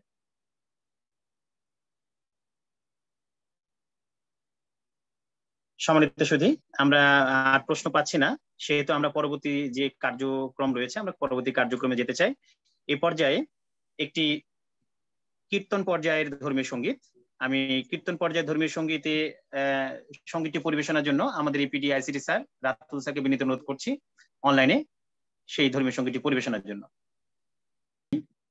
যে ধর্মীয় সঙ্গীতটি শুনছিলেন, এই ধর্মীয় সঙ্গীতে অংশগ্রহণ করেছিলেন আমাদের ছায়ানট ঢাকা থেকে ছায়ানটের শিক্ষক সুস্মিতা দেবনাথ সুচি। সম্মানিত ভক্ত মন্ডলী, আমরা আমাদের ধর্মীয় সঙ্গীত পরিবেশনের পূর্বেই বেশ কিছু প্রশ্ন আমরা পেয়েছিলাম। আমরা সরাসরি আমাদের আলোচক মহোদয়ের কাছে এখন যেতে চাই। আমরা এই পর্যায়ে স্যারকে বিনীত অনুরোধ করবো আমাদের যে কয়েকটা প্রশ্ন এসেছিল ভক্তবৃন্দের কাছ থেকে সেটির উত্তরে যাওয়ার জন্য। ধন্যবাদ। সম্মানিত ভক্ত মন্ডলী, মাঝে আমরা দেখতে পাচ্ছি যে আমাদের ধর্মসভার উদ্ভাবক আমাদের পরম শ্রদ্ধেয় স্যার ইতিমধ্যে আমাদের সাথে যুক্ত হয়েছেন। স্যার আমাদের সাথে যুক্তই ছিলেন, যে সময় স্যারের বিষয়টা আমরা উপস্থাপন করলাম সেই সময় অ্যাক্সিডেন্টালি স্যারের একটা ফোন এসছে, সেই কারণে স্যার হয়তো কথা বলতে পারেন নাই। তো আমি আলোচক মহোদয়ের কাছে একটু সময় চেয়ে নিচ্ছি, স্যারকে কিছু বলার জন্য বিনীত অনুরোধ করছি। আমাদের সবাইকে নমস্কার, দিলীপ স্যারকে নমস্কার। স্যার আমি শুরু থেকে আজকে আলোচনা শুনছিলাম এবং আমার ফ্যামিলির মেম্বাররা সবাই আলোচনা একসঙ্গে বসে আমরা শুনছিলাম। তো এই যে মহাভারতের বিভিন্ন পর্বের যে সিগনিফিকেন্ট যে ধর্মীয় দৃষ্টিকোণ থেকে এটার যে অবস্থান, এটা স্যার আপনি যেভাবে উপস্থাপন করেন সেটা স্যার অতুলনীয় হয় এবং এই জ্ঞানের পরিধির জায়গাগুলো আমরা খুব কম পাই এবং এই জায়গাগুলো পাই যার জন্য স্যার আপনাকে বারবার এই আসরে স্যার আমরা নিয়ে আসি। আমরা নতুন মানুষও খুঁজি কিন্তু সেভাবে পাই না। তো আমি মনে করি যে এতে আমরা সমৃদ্ধ হচ্ছি, আমরা কিভাবে আরো দর্শক বৃদ্ধি করা যায় সেই ধরনের প্ল্যান করছি। বিভিন্ন ধরনের সীমাবদ্ধতা আছে, তার মধ্যেও আগাচ্ছি। তবে আমি বলবো যে এই চর্চাটা থাকা দরকার এবং গভর্নমেন্টের বিভিন্ন পর্যায়ে স্যার আমরা রাখি যে অন্তপক্ষে এই যে ধর্মীয় শিক্ষা, এই শিক্ষাটা থাকা দরকার এবং ধর্মীয় শিক্ষাটা থাকতে হবে, না হলে ভালো লাগবে না। এবং আমরা এই ধর্মীয় শিক্ষাটা না থাকলে, এই গুরুমুখী শিক্ষাটা যদি আমরা না পাই, তাহলে আমাদের পরবর্তী প্রজন্ম শিখবে কিভাবে? তো আমি সবাইকে ধন্যবাদ জানাই। আমার একটা হলো যে যারা পূর্বে থেকে থাকে এই তারাই বেশিরভাগ এখানে আছে, এখন 100 জনের মতো এখানে অংশগ্রহণ করে। তো এটার সংখ্যা পরবর্তী সময় একটু মোটিভেশনের মাধ্যমে এটা বাড়াতে হবে। এবং সেক্ষেত্রে যদি দিলীপ স্যারকেও বলবো যে স্যার আপনার যদি কোনো সাজেশন থাকে, এই সাজেশন গুলো দিন, আমরা স্যার এটার উপরে কাজ করতে চাই, আমরা এটার উপরে কাজ করতে চাই। আর পাশাপাশি ভাবে আমি মুক্তিযুদ্ধ মন্ত্রণালয়ের কাজ করছি। মুক্তিযুদ্ধ মন্ত্রণালয়ের এই মুক্তিযোদ্ধাদের ভাতা বিতরণ, অন্যান্য কল্যাণমুখী বিভিন্ন কাজে অনেক সময় আমরা সহযোগিতা করতে পারি না বা জানতে পারি না। এই ধরনের কারোর যদি এখানে যারা আছেন, কারোর যদি কোনো ধরনের অসুবিধা থাকে, তাহলে আপনারা নির্ভয়ে আমার সঙ্গে যোগাযোগ করতে পারেন আপনাদের মাধ্যমে। সেক্ষেত্রে আমি সরাসরি সহযোগিতা করতে পারবো, সেই অবস্থান আমার আছে।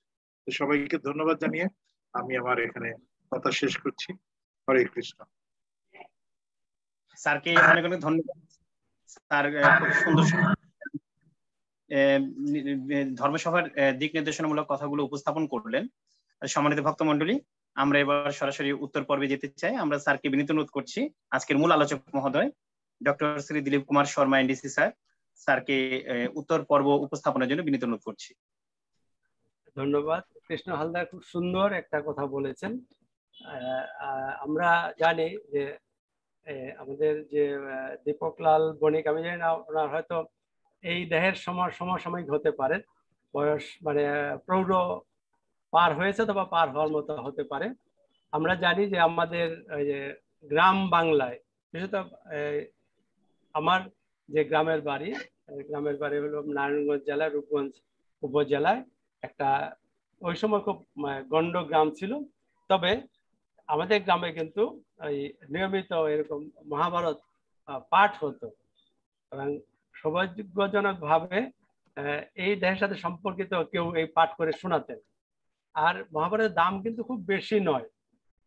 এই যে 2টা খণ্ডে যেটা গদ্যে, এটা 2টা মিলিয়ে কত বড় জোর 650 টাকা হতে পারে। এটা কিন্তু আমরা প্রত্যেকটা কেন্দ্রে কিনে নিতে পারি। আর কিনে নিয়ে এবং একজন যদি পড়েন, কারণ এই মহাভারত পড়তে গেলে কিন্তু একটা বাংলা ডিকশনারি লাগবে, ডিকশনারি ছাড়া কিন্তু মানে অনেক কিছু বোঝা যাবে না। যেমন একই শব্দ কিন্তু মানে একটু ওই যোগ বিয়োগে কিন্তু ভিন্ন রকম হয়ে যায়। আমরা একটা উদাহরণ দিয়েছিলাম যে আমরা জানি যে চ্যুত শব্দটার অর্থ হলো পড়ে যাওয়া, কিন্তু এর আগে যে একটা উপসর্গ লাগাই তাহলে কিন্তু অন্য মানে হয়ে যায়, অর্থাৎ অচ্যুত। আমরা ভগবান কিন্তু অচ্যুত বলি। এরপরে অচ্যুতের সাথে যদি আরেকটা শব্দ লাগাই, স্থলের সাথে স্থলী লাগাই, তাহলে কিন্তু অর্থ সম্পূর্ণ অন্যরকম হয়ে যায়। চ্যুত পড়ে যাওয়া, অচ্যুত ভগবানের নাম, অচ্যুত স্থলী কিন্তু যেখানে বারাঙ্গন মানে বার বনিতা যেখানে থাকে সেই জায়গাটার নাম হয়ে যায়। অর্থাৎ এই জন্য আমরা যদি বাংলায় যাকে বলা যায় শব্দকল্প দ্রুম বা অভিধান বা ডিকশনারি নিয়ে বসতে হবে। পড়তে যখন কিছু শব্দ জানা হয় তখন কিন্তু খুব সাবলীল ভাবে যেতে পারবো। আর এই চর্চাটা করলে আমাদের কিন্তু মনের জোর অনেক বেড়ে যাবে। জানা দরকার। আমরা প্রথম দিন বলেছিলাম যে যা আছে ভারতে তা আছে ভারতে, যা নাই ভারতে তা নাই ভারতে। অর্থাৎ মহাভারতে এমন কিছু কিছু জিনিস আছে যদি আমরা জানি, আমরা নিজে অনেক সমৃদ্ধ করতে পারি। আর ধর্মটা কিন্তু চর্চার জিনিস। আমরা যেই পেশায় থাকি না কেন, যে বৃত্তিতে থাকি না কেন, প্রত্যেকে কিন্তু আমাদের কাজটাকে সর্বশ্রেষ্ঠভাবে করতে চাই, এবং সর্বশ্রেষ্ঠ করার একমাত্র উপায় হলো চর্চা চর্চা চর্চা। চর্চার কিন্তু বাইরে কোনো কিছু নাই। এমনি কিন্তু আমরা দক্ষতা লাভ করি না। দক্ষতা লাভ করতে হলে আমাদের চর্চা করতে হয়।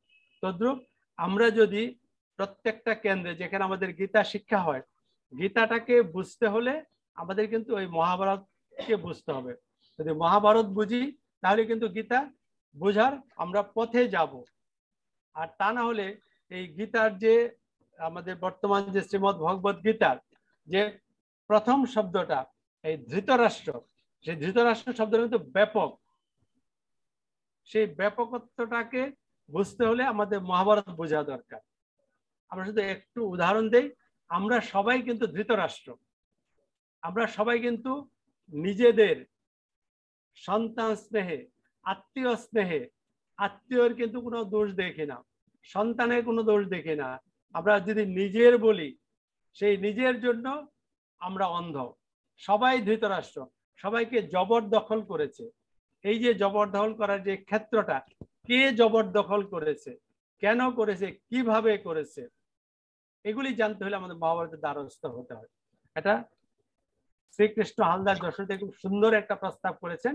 হ্যাঁ, আমরা যদি এই ধর্মগ্রন্থগুলি, বিশেষত মহাভারত গদ্যে এবং পদ্যটা খুব সাবলীল যাওয়া যায়, গদ্যটা কিন্তু আপনার চিন্তার খোরাক যোগায়। যদি রাখেন, দাম বেশি না, মাত্র 600 টাকা। এগুলি অ্যাফোর্ড করার মতো প্রত্যেকটা কেন্দ্রেরই আছে। আমাদের কল্যাণ ট্রাস্ট হয়তো যদি চিন্তা করেন দেখতে পারেন, কিন্তু আপনারা নিজেরাও কিন্তু সংগ্রহ করে নিতে পারেন। এটা সংগ্রহ কোনো খুব কষ্ট না, প্রচুর পাওয়া যায়। এবং সত্যবানের মৃত্যু কিভাবে হয়েছিল এটা সুনির্দিষ্ট বক্তব্য আমি গদ্য মহাভারতে পাই। আপনি যদি জেনে থাকেন, যদি শেয়ার করেন, আমি সমৃদ্ধ হতে পারি। মৃত্যুটা কিভাবে হয়েছিল আমি জানি না, আমার অজ্ঞতা প্রকাশ করছি। তারপর দ্বিতীয় প্রশ্ন হলো সুভাষ বর্মন বগুড়া সত্যবানের অপরাধ কি ছিল। এখন আমরা এই যে সনাতন ধর্মে কিন্তু মানে আদি যে জানাটা আমরা জ্ঞান বলি বা জ্ঞান বলি, তাকে বলা হয় বেদ থেকে। সেই বেদ শব্দটাকে প্রথম স্পেল আউট করেন, অর্থাৎ বলেন যীশু খ্রিস্টের জন্মের 800 বছর পূর্বে সায়ন আচার্য বলে একজন আচার্য। তার সম্পর্কে, জীবন সম্পর্কে বিস্তারিত জানা যায় না, তবে তার কর্মগুলিকে জানা যায়। অর্থাৎ যীশু খ্রিস্টের জন্মের প্রায় 800 বছর পূর্বে সায়ন আচার্য যেই জ্ঞানটা ঋষিগণ ধারণ করেছিলেন, যাকে আমরা বেদ বলি, তারা কিভাবে ধারণ করেছিলেন? আমরা আমাদের এই শরীর কিন্তু অনেকগুলি বন্ধনে আবদ্ধ। আমরা যেই শক্ত বন্ধন সেটা জানি, তাকে বলা হয় অষ্টপাশ, 8টা বন্ধন। সেই অষ্টপাশ কি? সেটা হলো, প্রথম হলো আমাদের লজ্জা, ঘৃণা, ভয়, জাতি, কুল, শীল, শোক, জুগুপ্সা। আমি ব্যাখ্যা করতে যাব না, এটা অনেক লম্বা। এই অষ্টপাশ, সাথে থাকে ষড়রিপু। সেই ষড়রিপুকে যারা ঋষি এবং যারা ধর্মপথের যাত্রী তারা বলেন আগ, 6টা অগ্নি। আগ, এই 6টা অগ্নি কাম, ক্রোধ, লোভ, মোহ, মদ, মাৎসর্য। এই কামের প্রতীক হলো আমরা জানি মহিষাসুর, ক্রোধের প্রতীক রাবণ, লোভের প্রতীক হলো রক্তবীজ, মোহের প্রতীক হলো শুম্ভ নিশুম্ভ, মদের প্রতীক হলো বলি, এবং মাৎসর্যের প্রতীক হলো কংস, শিশুপাল, বক্রদন্ত। এগুলি পৌরাণিক। কেন? এবার আমরা প্রথমে আসি। এই বেদকে যারা দর্শন করেছেন তাদের বলা হয় ঋষি। আমরা যে কোনো একটা যদি মন্ত্র বলি, আমাদের এখানে প্রথম মন্ত্র দিয়ে শুরু হয়েছিল, আমরা সবাই জানি যে ব্রহ্ম গায়ত্রী। সেই ব্রহ্ম গায়ত্রী যে শুরু হয় হলো তৎ সবিতুর বরেণ্যম ভর্গো দেবস্য ধীমহি ধিয়ো ইয়ো ন। এটা হলো আমাদের মন্ত্রটা। তার পূর্বে আমরা 3টা শব্দ লাগিয়েছি, অর্থাৎ কি পৃথিবী, অন্তরিক্ষ এবং স্বর্গ। ভূ ভূ ব স, তার আগে ওম, অর্থাৎ এইটাকে আমরা মন্ত্র করার জন্য ওম ভূ ভূ ব স তৎ সবিতুর বরেণ্যম ইত্যাদি। এবং এই যে শব্দটা তৎ, তৎকে তিনি, তিনিকে ভগবান। যখন আমরা সেই মন্ত্রটা বলবো তৎ সবিতুর, সবিতুর কি যখন ভোরবেলা যখন সূর্য ওঠে সেই বর্ণটা কেমন, লালের সাথে সোনালী বর্ণ মিশ্রিত, তৎ অর্থাৎ ওইটা হইল সবিতু। সবিতুকে যে আমরা এই জ্ঞানের যারা ধারণ করেন সেই ঋষিরা বর্ণনা করেছেন এই সবিতুর কেমন, মাতা অদিতির দ্বাদশ আদিত্যের একজন।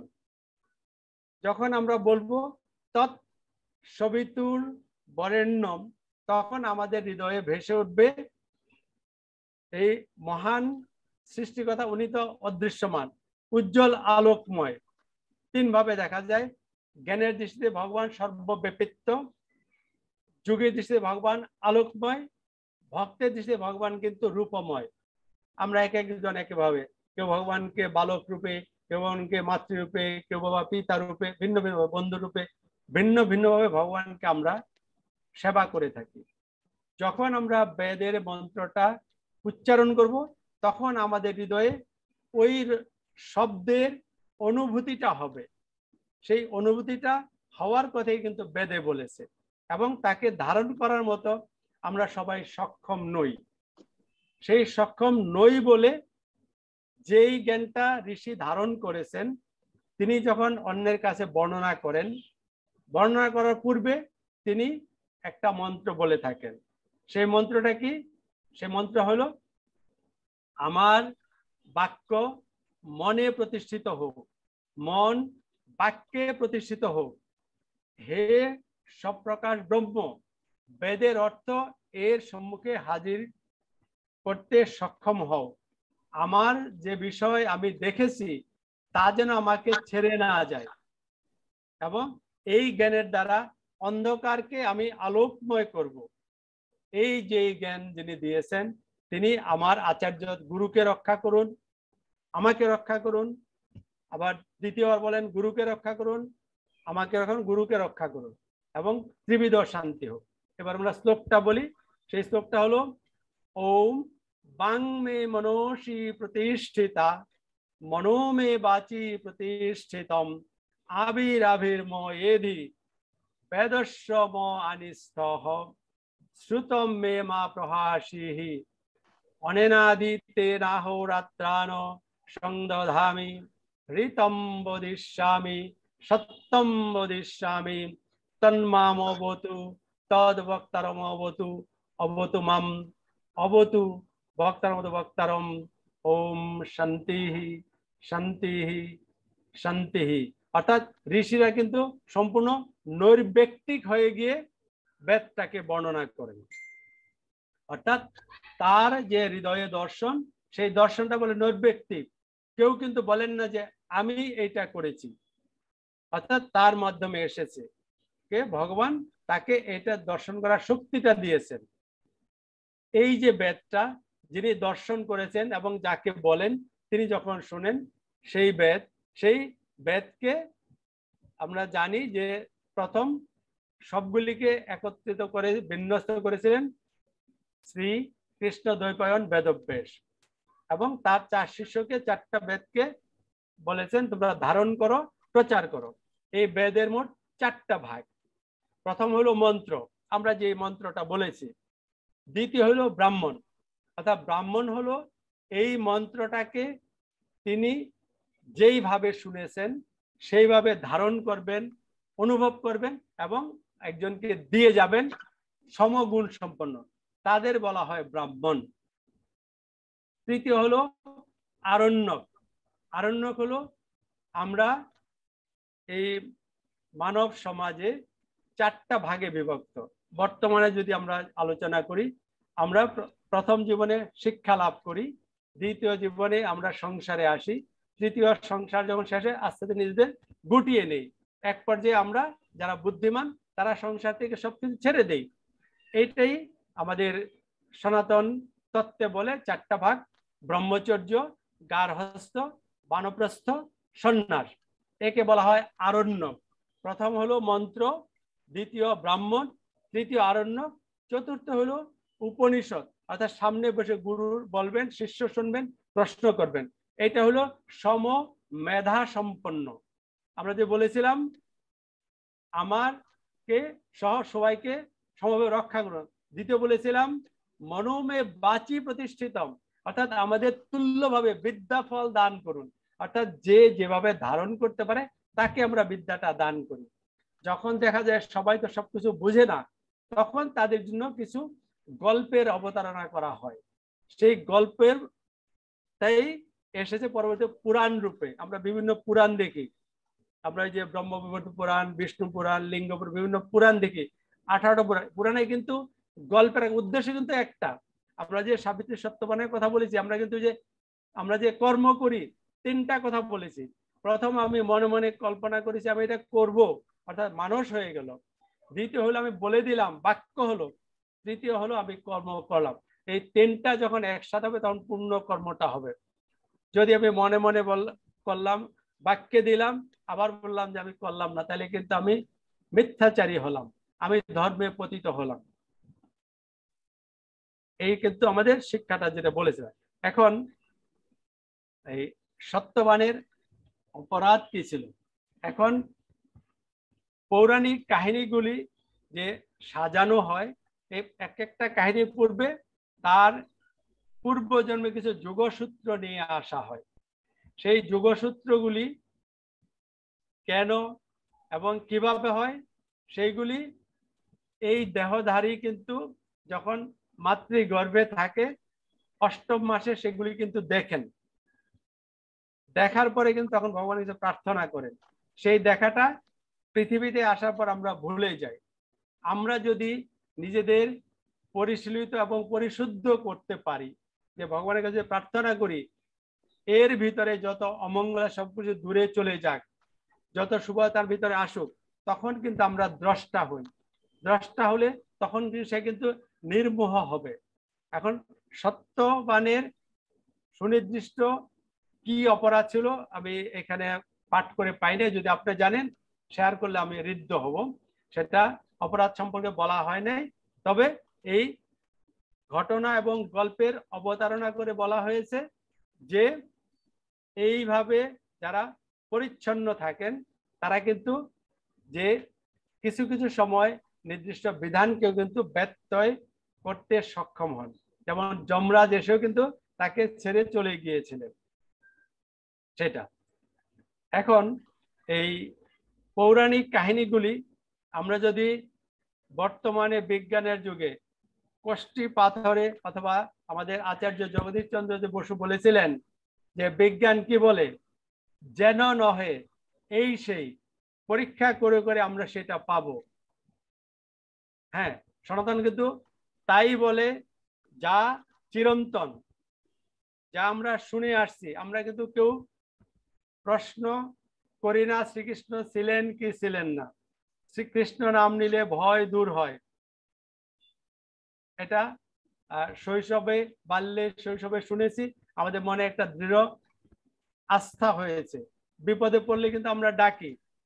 বর্তমানে কিন্তু বিজ্ঞানের যে এত প্রভূত উন্নতি হয়েছে, আমাদের কারোর যদি কখনো, এটা আমি দুর্ভাগ্যের কথাটাই বলবো, কারোর একান্ত আপনজন হাসপাতালে ভর্তি হয়েছেন, শল্য চিকিৎসা চলছে, চিকিৎসকগণ আশা ছেড়ে দিয়েছেন, তখন তারা কিন্তু বলেন আপনারা আপনার মতো প্রার্থনা করুন যদি তিনি ফিরে আসেন। এরকম অনেক মিরাকেল কিন্তু ঘটে। আমরা যখন একেবারে অসহায় হয়ে যাই তখন কিন্তু ভগবানের দ্বারস্থ হই। আর যারা একেবারেই নাস্তিক, ভগবানকে মানেন না, অর্থাৎ সৃষ্টিকর্তা কেউ আছে মানেন না, তারা কি করেন? আমরা যারা গবেষণা করি, যে কোনো একটা বিষয়ে গবেষণা করার জন্য আমরা কিন্তু প্রথম কি করি, একটা বিষয় সম্পর্কে যখন দেখেছি যে আমি এই বিষয়টা গবেষণা করতে চাই, আমরা কিন্তু প্রথম সেই বিষয়টাকে গভীরভাবে দেখি। গবেষণার ভাষায় তাকে বলা হয় পর্যবেক্ষণ বা অবজারভেশন। আমি দেখলাম, দেখার পরে তার থেকে আমরা কিন্তু একটা তত্ত্ব হাইপোথিসিস অর্থাৎ অনুকল্প দাঁড় করানোর চেষ্টা করি যে এইটা থেকে এটা হতে পারে, একটা হাইপোথিসিস ডেভেলপ করি। সেই হাইপোথিসিস ডেভেলপ করার পরে আমরা কিন্তু সেই হাইপোথিসিসকে ধরে আমরা পরীক্ষা নিরীক্ষা করি। পরীক্ষা নিরীক্ষা করার পরে যদি আমাদের কাঙ্ক্ষিত ফল পাই তাহলে সেটা রাখি, আর কাঙ্ক্ষিত ফল না পাইলে আমরা কিন্তু পরিসংখ্যানের ভাষায় বলি নাল হাইপোথিসিস, অর্থাৎ বাদ দিয়ে দেই।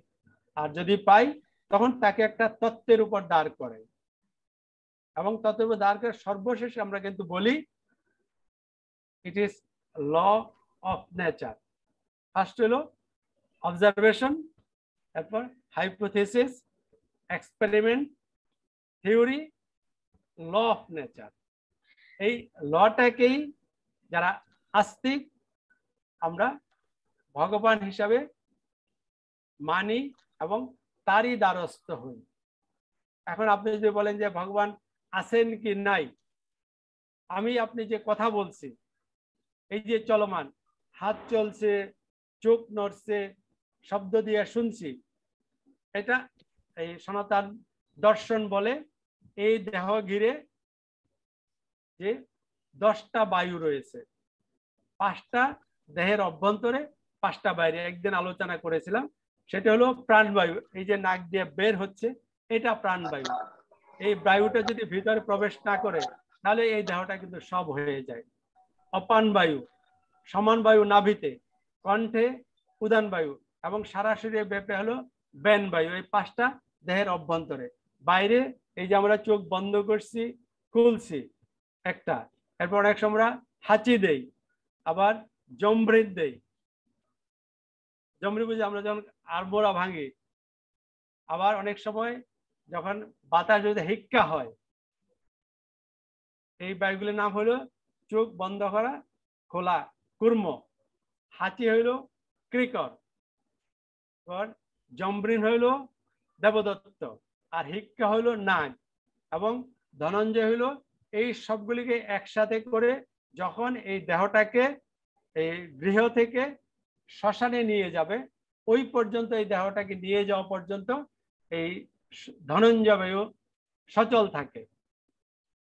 আমরা সনাতন ধর্মাবলম্বীরা যখন এই দেহটাকে শ্মশানে নিয়ে যায়, তখন যারা জানেন তখন কিন্তু এই হরে কৃষ্ণ কীর্তন করতে করতে নিয়ে যান এবং শস্য দানা ছড়িয়ে যান।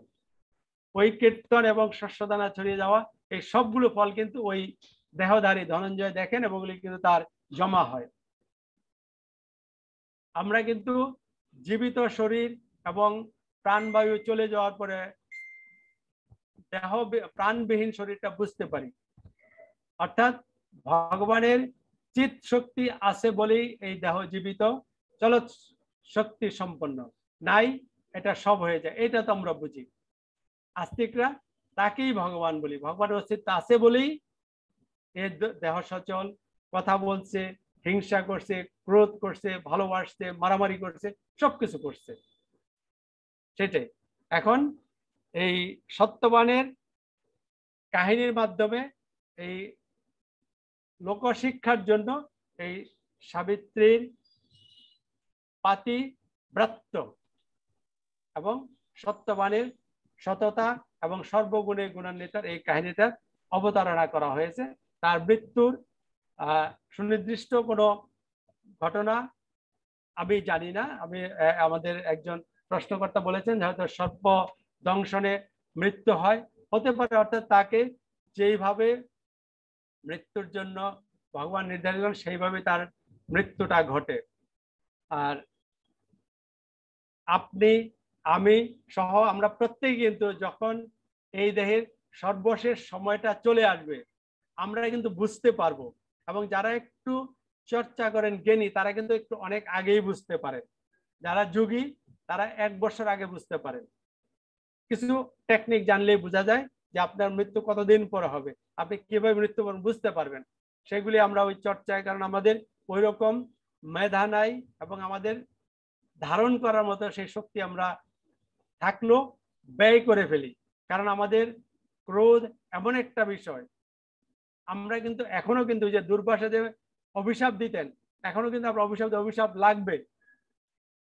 আমরা যারা জানি যদি বিষাক্ত সাপ যদি কাউকে সবল দেয় সে কিন্তু বিষহীন হয় এবং আবার বিষ জমতে সময় লাগে। আমরা যদি কাউকে কটু কথা বলি, মন্দ কথা বলি, অভিশাপ দেই, সমস্ত অর্জন ধূলিসাৎ হয়ে যায়। অচ্যুত স্থলিতে গেলে যেমন সমস্ত পুণ্য ফেলে আসি, তদ্রূপ কাউকে অভিশাপ দিলে, কারোর অমঙ্গল কামনা করলে সমস্ত পুণ্য চলে যায়। এই জন্য ভগবানই বলেছেন কলিযুগে মানুষ স্বল্পায়ু, তারা যা অর্জন করে তা যেন নষ্ট না করে। তবে আমরা কেউ কেউ কিন্তু জেনে না জেনে অনেক সময় আমাদের নিজের সন্তানদের অনেক সময় তো কটু কথা বলি। আপনারা দয়া করে সন্তানকে বা কাউকে কটু কথা বলবেন না, কিন্তু আপনি জানেন না কখন কোন মুহূর্তে আপনার শরীরে ওই মুহূর্তটা হাজির হতে, ওই মুহূর্তে কথাটা অকাট্য হয়ে যাবে। অতএব সন্তান বা কাউকে কখনো অভিশাপ দিবেন না। আমাদের প্রত্যেকে কিন্তু আপনার যখন সময় আসবে বুঝতে পারবেন যে যমরাজ বা তার দূত আসছে, আপনি দেখবেন মৃত্যুর সময় অনেক কিন্তু একেবারে যেন স্মিত হাসি মুখে ঘুমিয়ে আছে, আবার কেউ কিন্তু ভয় পায়, অর্থাৎ যমদূতদের বিকট চেহারা দেখে ভয় পেয়ে যায়। সেটা হয়। আমরা যদি পরিচ্ছন্ন রাখি, এই জায়গাটা পরিচ্ছন্ন থাকি, তাহলে আমরা কিন্তু দেখতে পাই। সঞ্চালক মহোদয়, আমি শেষ করি। স্যার শেষ করা যেতে পারে স্যার। আমরা কয়েকটা শ্লোক বলবো, অনেকে আমরা জানি।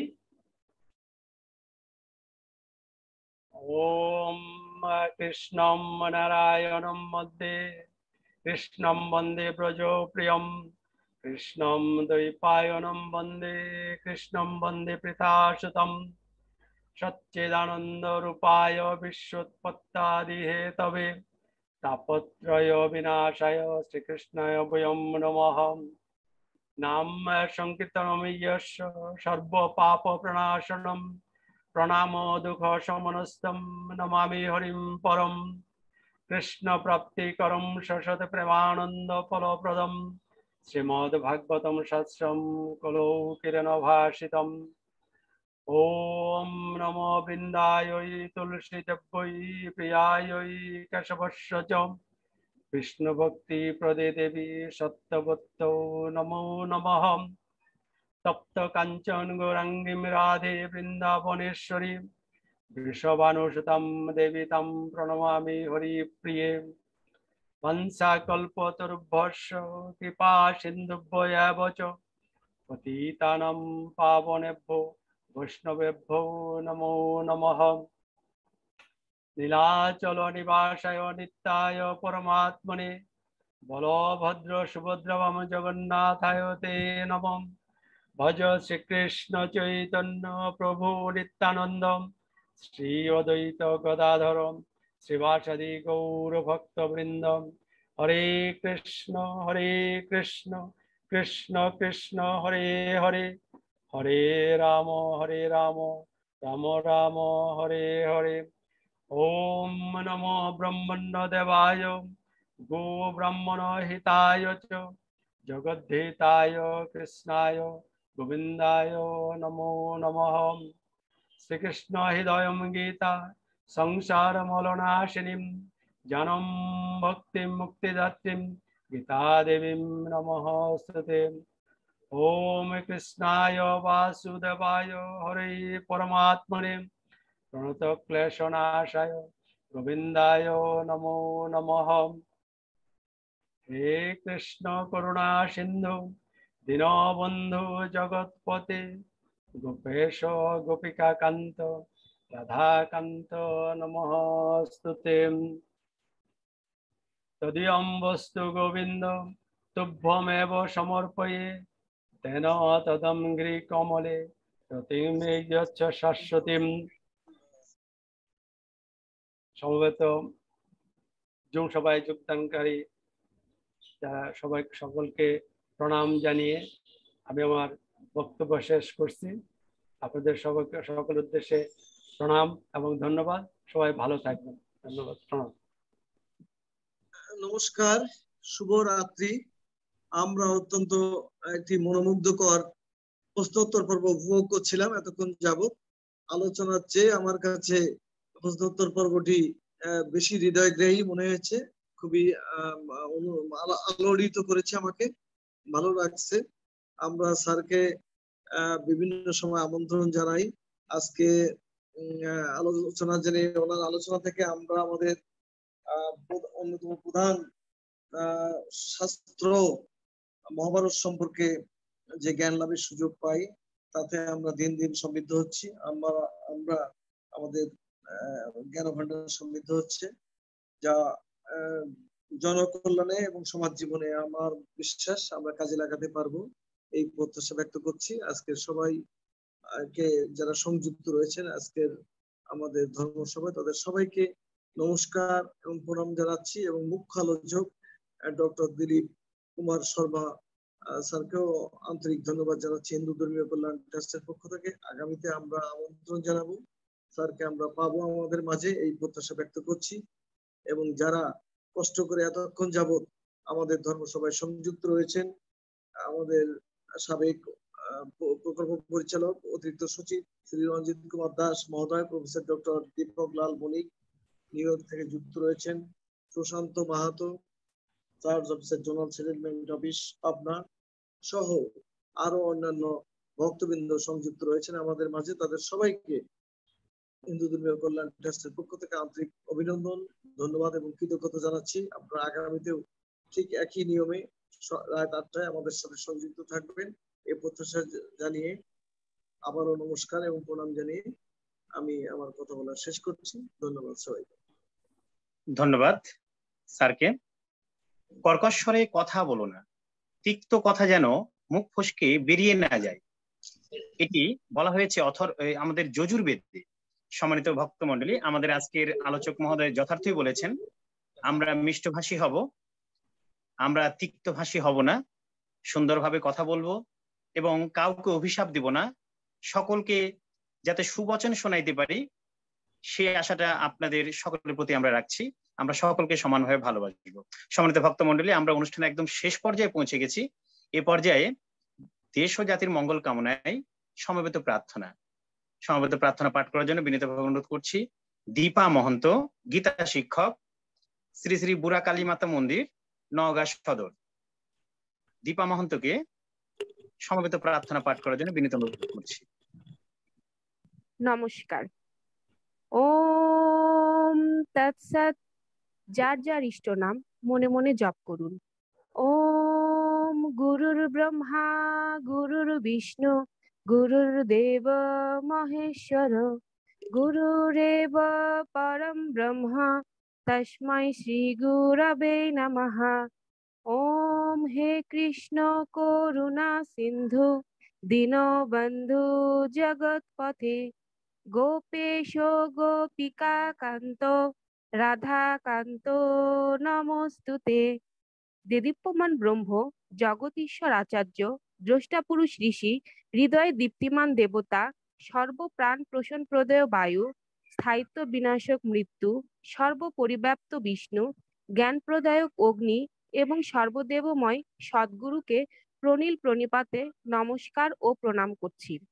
ওম আসতো মা সদ্গময় তমোসো মা জ্যোতির্গময় মৃত্যুর মা অমৃতঙ্গময় আবির্ময়ে ধী। হে সপ্রকাশ ব্রহ্ম, আমরা সমবেতভাবে তোমাকে প্রণাম জানাই। ধর্ম ও নৈতিকতা শিক্ষার উদ্দেশ্যে আমরা যে যাত্রা শুরু করেছি তা তুমি সফল করো। আমাদের হৃদয়কে তুমি জ্ঞানের আলোয় পরিপূর্ণ রূপে আলোকিত করো। হে অন্তর্যামী, তুমি আমাদের বুদ্ধিবৃত্তিকে মানব প্রেমে উদ্ভাসিত করো, আমরা যেন বিশ্ব ভ্রাতৃত্বকে অন্তরে লালন করতে পারি এবং সকলকে সমান এই চিরন্তন সত্যকে নিজ জীবনে সুপ্রতিষ্ঠিত করতে পারি। আমাদের হৃদয়ে সেই শক্তির প্রকাশ ঘটাও প্রভু। হে জগৎস্রষ্টা প্রতিপালক, তুমি আমাদের দুঃখ, ক্লেশ, গ্লানি ও পাপকে বিধৌত করো, আমরা যেন বিপদগামী না হই। সৎ পথে চলার সেই শক্তি এবং সামর্থ্য আমাদের দান করো। হে সর্ব অভীষ্ট প্রদায়ক জগদীশ্বর, সকল বিপদ হইতে তুমি আমাদের পরিত্রাণ করো।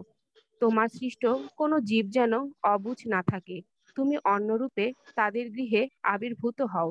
হে জগৎ পিতা, হিন্দু ধর্মীয় কল্যাণ ট্রাস্টের সম্মানিত সচিব স্যার মন্দির ভিত্তিক শিক্ষা কার্যক্রমকে বেগবান করতে যে অক্লান্ত পরিশ্রম করছেন, তুমি তার এবং তার পরিবারের সার্বিক মঙ্গল বিধান করো। হে দীনবন্ধু, আজকে এই প্রার্থনায় অংশগ্রহণকারী সহ বিশ্বের সকলকে সকল প্রকার রোগ শোক থেকে পরিত্রাণ করে সুস্থ, দীর্ঘ ও মঙ্গলময় জীবন দান করো।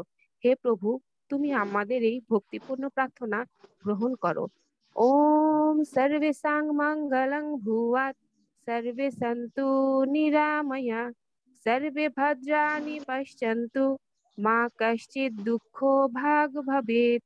সকলের মঙ্গল হোক, সকলে নিরাময় হোক, সকলকে উত্তম বন্ধুরূপে দর্শন করুন, কেউ যেন দুঃখ ভাগই না হয়। ওম শান্তি, ওম শান্তি, ওম শান্তি। নমস্কার। ধন্যবাদ দীপা মহন্তকে। সম্মানিত ভক্ত মণ্ডলী, আজকের অনুষ্ঠান আমাদের এখানেই শেষ হচ্ছে।